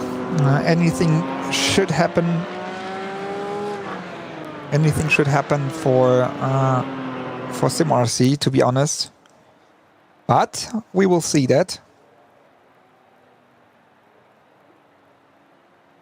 And now, as everybody is in the pit lane, we have the results. BS competition, number 89, Heinrich and Talva winning the NIMEX 3-hour race. But as we will start off with the SP3T, so the Audi RS3 LMS. Congratulations to Luding and Frank, SimRC, Frozen Speed, Full Send Racing, Bohl and Ledger in second position, and Team Heusingfeld in third with T. Kubinci and Glatze. That's the podium, and we are waiting for the guys to come into the commentary booth. Fourth position, SimRC, second car, Voite and Strehl. Fifth position, Power Team Racing, Wegmann and Flesser. And sixth, and that's all the cars in SP3T, Low Grip Racing Team Schmitz and Scheller. These are the results, the unofficial results as maybe race control. We'll have another look also on incidents that happened. SP9 class, as I said, PS competition, Heinrich and Talva winning, second win of the season. In second position, it's Philip Ellis, Alexi Loma, and Jack Sedgwick. Manfilter Team HTP Winward. Chorus Sim Racing in third, Jansen and Setzers. BS Competition, Koch and Quirnbach. Team BMW Bank, Spengler and Kaschube in fifth. Sixth position, Haupt Racing Team Heusingfeld, Chris Dudulu and Sendkowski, as well as Mats Toge Hutzfeld. Seventh, Haupt Racing Team AM Solution, Denzler and Danny Morat. His first appearance as Mercedes AMG Sim Racing driver. Haupt Racing Team Bildstein, Giusa and Engel. Schnitzelarm Racing, Hertling, Marcevic. And M&J Performance by Promotion, Böckmann and Springop in top 10. Butler Paul Motorsport, Hagnauer Krüger in the 11th, BMW team Great Britain, Biko and Burden. After that incident they had in turn number 1 in the early stages of the race, only in 12th. Nimas Racecars Esports Rau and Nimas in 13th. Manfilter Team HTP Winward, Müller and Refts in 14th. ERC powered by FSP TÜV Rheinland, Pfeiffer for Hellerich 15th. Then Keep On Racing, Oren Wischen, Beleziotis, Maszakowski 17th. MAHLE Racing Team Philpott and Steib after their issues and their crash, and then a fast repair and penalty. So a race to forget for MAHLE Racing Team. H&R team by 5-star Franz and Riedmüller.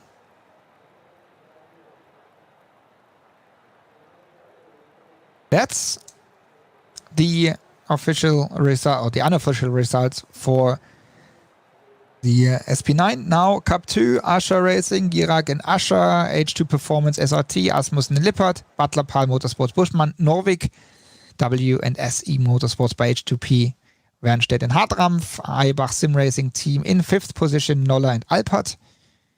Then we have Racetech Performance Yellow, Pop and Frauenknecht, Deutsche Payment Race Union Autumn and Henneritzi, Wolf Motorsport Sim Racing, Wolf, Barnes and Brabsch.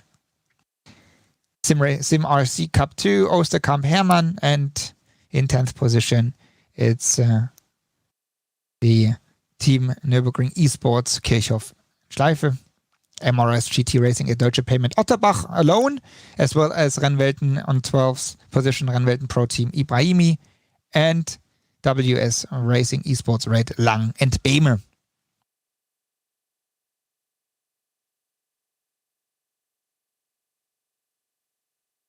That is the last class. We will have a look at Team RSO with Carstensen and Lorenz. Another win in their pocket. Chorus Sim Racing, Golombek, Stix in 2nd position, and in 3rd position it's Sim RC SP10, Valentini and Sugar. 4th, VRA Racing, Kelly and McManus. Undici Scuderia Weibel just by himself. In 5th, after that incident he had in Hohenrhein chicane. Power Team Racing, Team Gold, Torres and Tarifa. ERC powered by FSP, Ziefle, Montermann and B. BS Competition, Zug and Barneveld. Racetech Performance, Poyer, Pettersen, and AMC Siegburg, Hakes, Hackes, Wegner and Schulz in 10th position. And 11th, EPS Rennsport Esports Steuer Ritter, WS Racing Esports Black, Obermann Schickhuber in 13th position, Keep On Racing, Orange Vision, STS Brock and Den, and last but not least, 14th position Schnitzelalm Racing Youngsters, Voss and Kolb. These are all the results we have while we still wait for the SP3T winners to come up here for their interview, and I will have a check that they come up here. Felix Luding and we'll ask them to come here, but it looks like they are gone already. They are gone already, but we have Jürgen Frank here, and I will just ask him to come to us, that we can have a chat with Jürgen Frank, teammate of Felix Luding in the SP3T.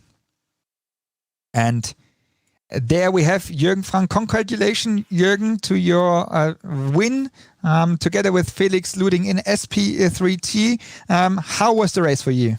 Yeah, thank you very much. The race wasn't easy, especially the first two stints. We had some issues with the traffic where the Heusingfeld car got crashed out of the carousel.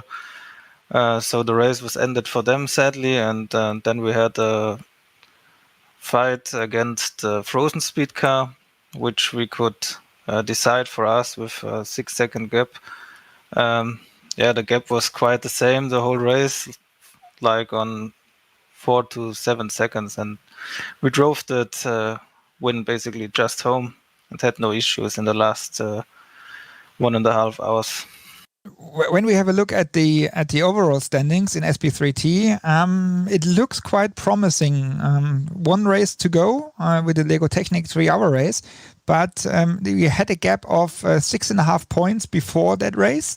Now with a win and the second position of Frozen Speed, you extended the gap even more. So to be honest, it must be a DNF for you guys and a win most probably for Frozen Speed. So it looks more and more promising for you to get the championship done. Yeah, I think the truth is we already have the championship after 4 wins, because one result will be correct. One result will not count, so we have 4 wins of 4 results, so that's quite good. Sure, you're completely right. Congratulations, championship. Yeah, Thank you. I completely missed that. Yeah, sure. We have one result which will be cancelled or will not count towards the championship. True. Congratulations, MRC SP3T, Felix Luding and Jürgen Frank for the championship in SP3T. So the first champions of the current season. Yeah, thank you very much. We had a good streak of wins now, with 7 wins in a row, including the last season. So we are very happy about that. So thank you very much, Jürgen. And I think Patrick and Ollie waiting for you. So you just can move yourself up there into the waiting room. Thank you very much for taking the time coming here to the English stream. And even though you won the championship, crossing fingers for you guys for the next race. Yes, thanks. See you. Bye-bye, Jürgen Frank. And then we have another... We have another guy in the stream. Hopefully he can hear me now. He can hear me now. Markus Jirak, a teammate of Martin Ascher for Ascher Racing. Another victory in your pocket. And now that I do not... talking anything wrong, you have 3 wins. No, you have 4 wins. So that means you are champions as well. Correct? Correct. Yes. Yeah, congratulations! I have to think about it because of the one result which will not count towards the championship. But congratulations! Not only the victory, also the championship. So Ascher Racing and Markus Jirak and Martin Ascher. How's the feeling at the moment? Perfect. To be honest, we needed a 3rd place to win the championship. And in the starting phase of the race, the first laps, the whole group was bunched together and was nothing sure. We didn't know if we can have a gap in the later stages of the race, or if it will be as tight until the end. And so we are pretty happy with the result. It wasn't too sure that we win or get on the podium. But in the end, it looked looked quite easy because of the gap you had to the second position car, but it's always in Cup 2. It's always so close fights. We had Martin in the interview a couple of minutes ago, and he said also in qualifying, again, so close together. And then we had Thomas Asmussen here. He said the Cup car is one of the most difficult, but also the most fun cars. Can you share that opinion? Yes, definitely. Cup car is surely one of the most difficult to drive. But definitely the most fun to drive car in the iRacing service, yes. And it's a challenge each and every week to race this car, and it's a big pleasure when you finish the car and finish the car, not in the barriers, and if you finish the race then on the podium, it's even better.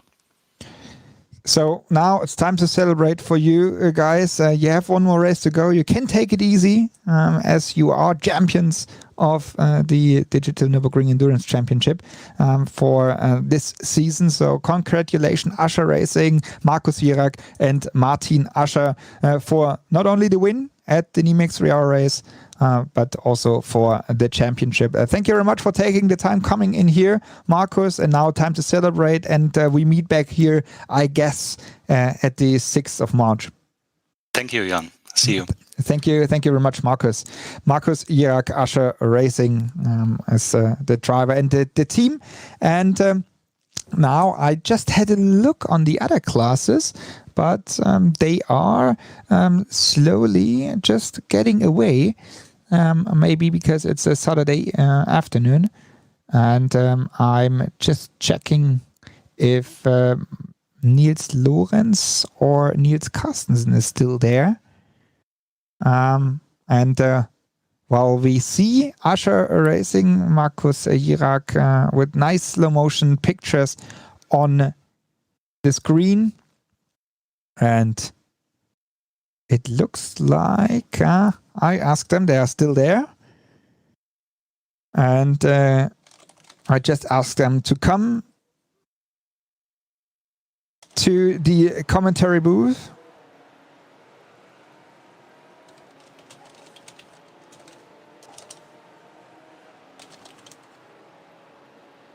And then we sure want to hear what Nils Lorenz and or Nils Carstensen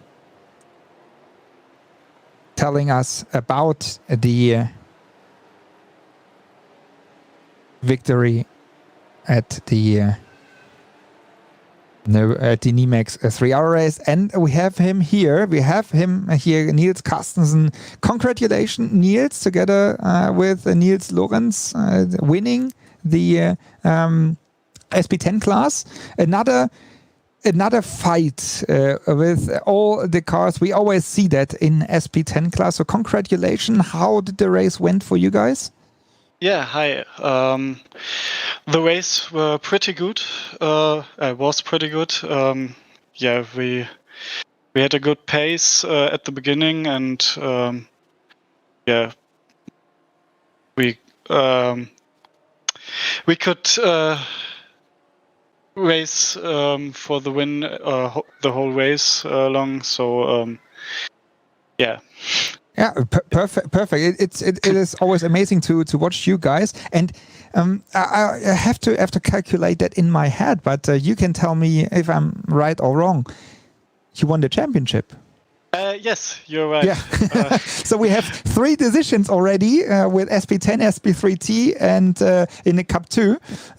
So congratulations, Team RSO, because of the result. Because that's in my head always because of the one result which will be cancelled or not counting towards the championship. So congratulations. How is that feeling? I mean, champions in SP10 for the NLS. Yeah. We are glad to win this, and yeah, but we have to look forward because we are still fighting in 2 other championships, in the Pro Sim and in the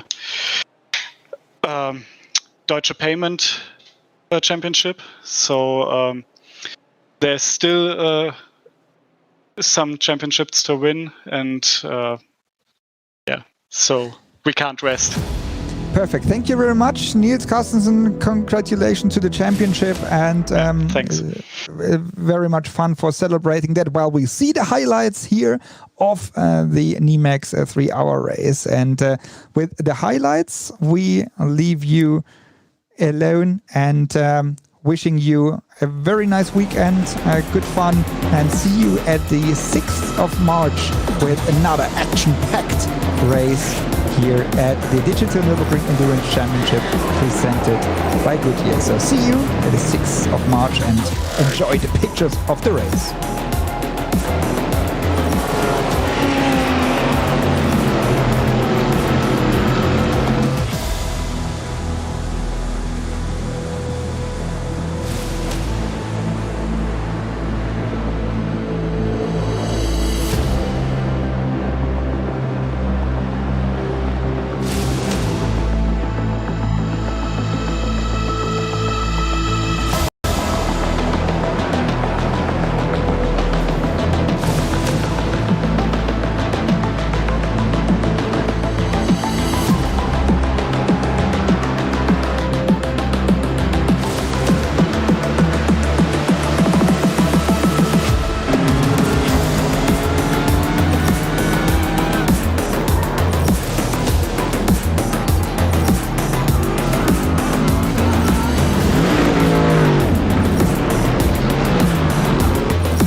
Thank you.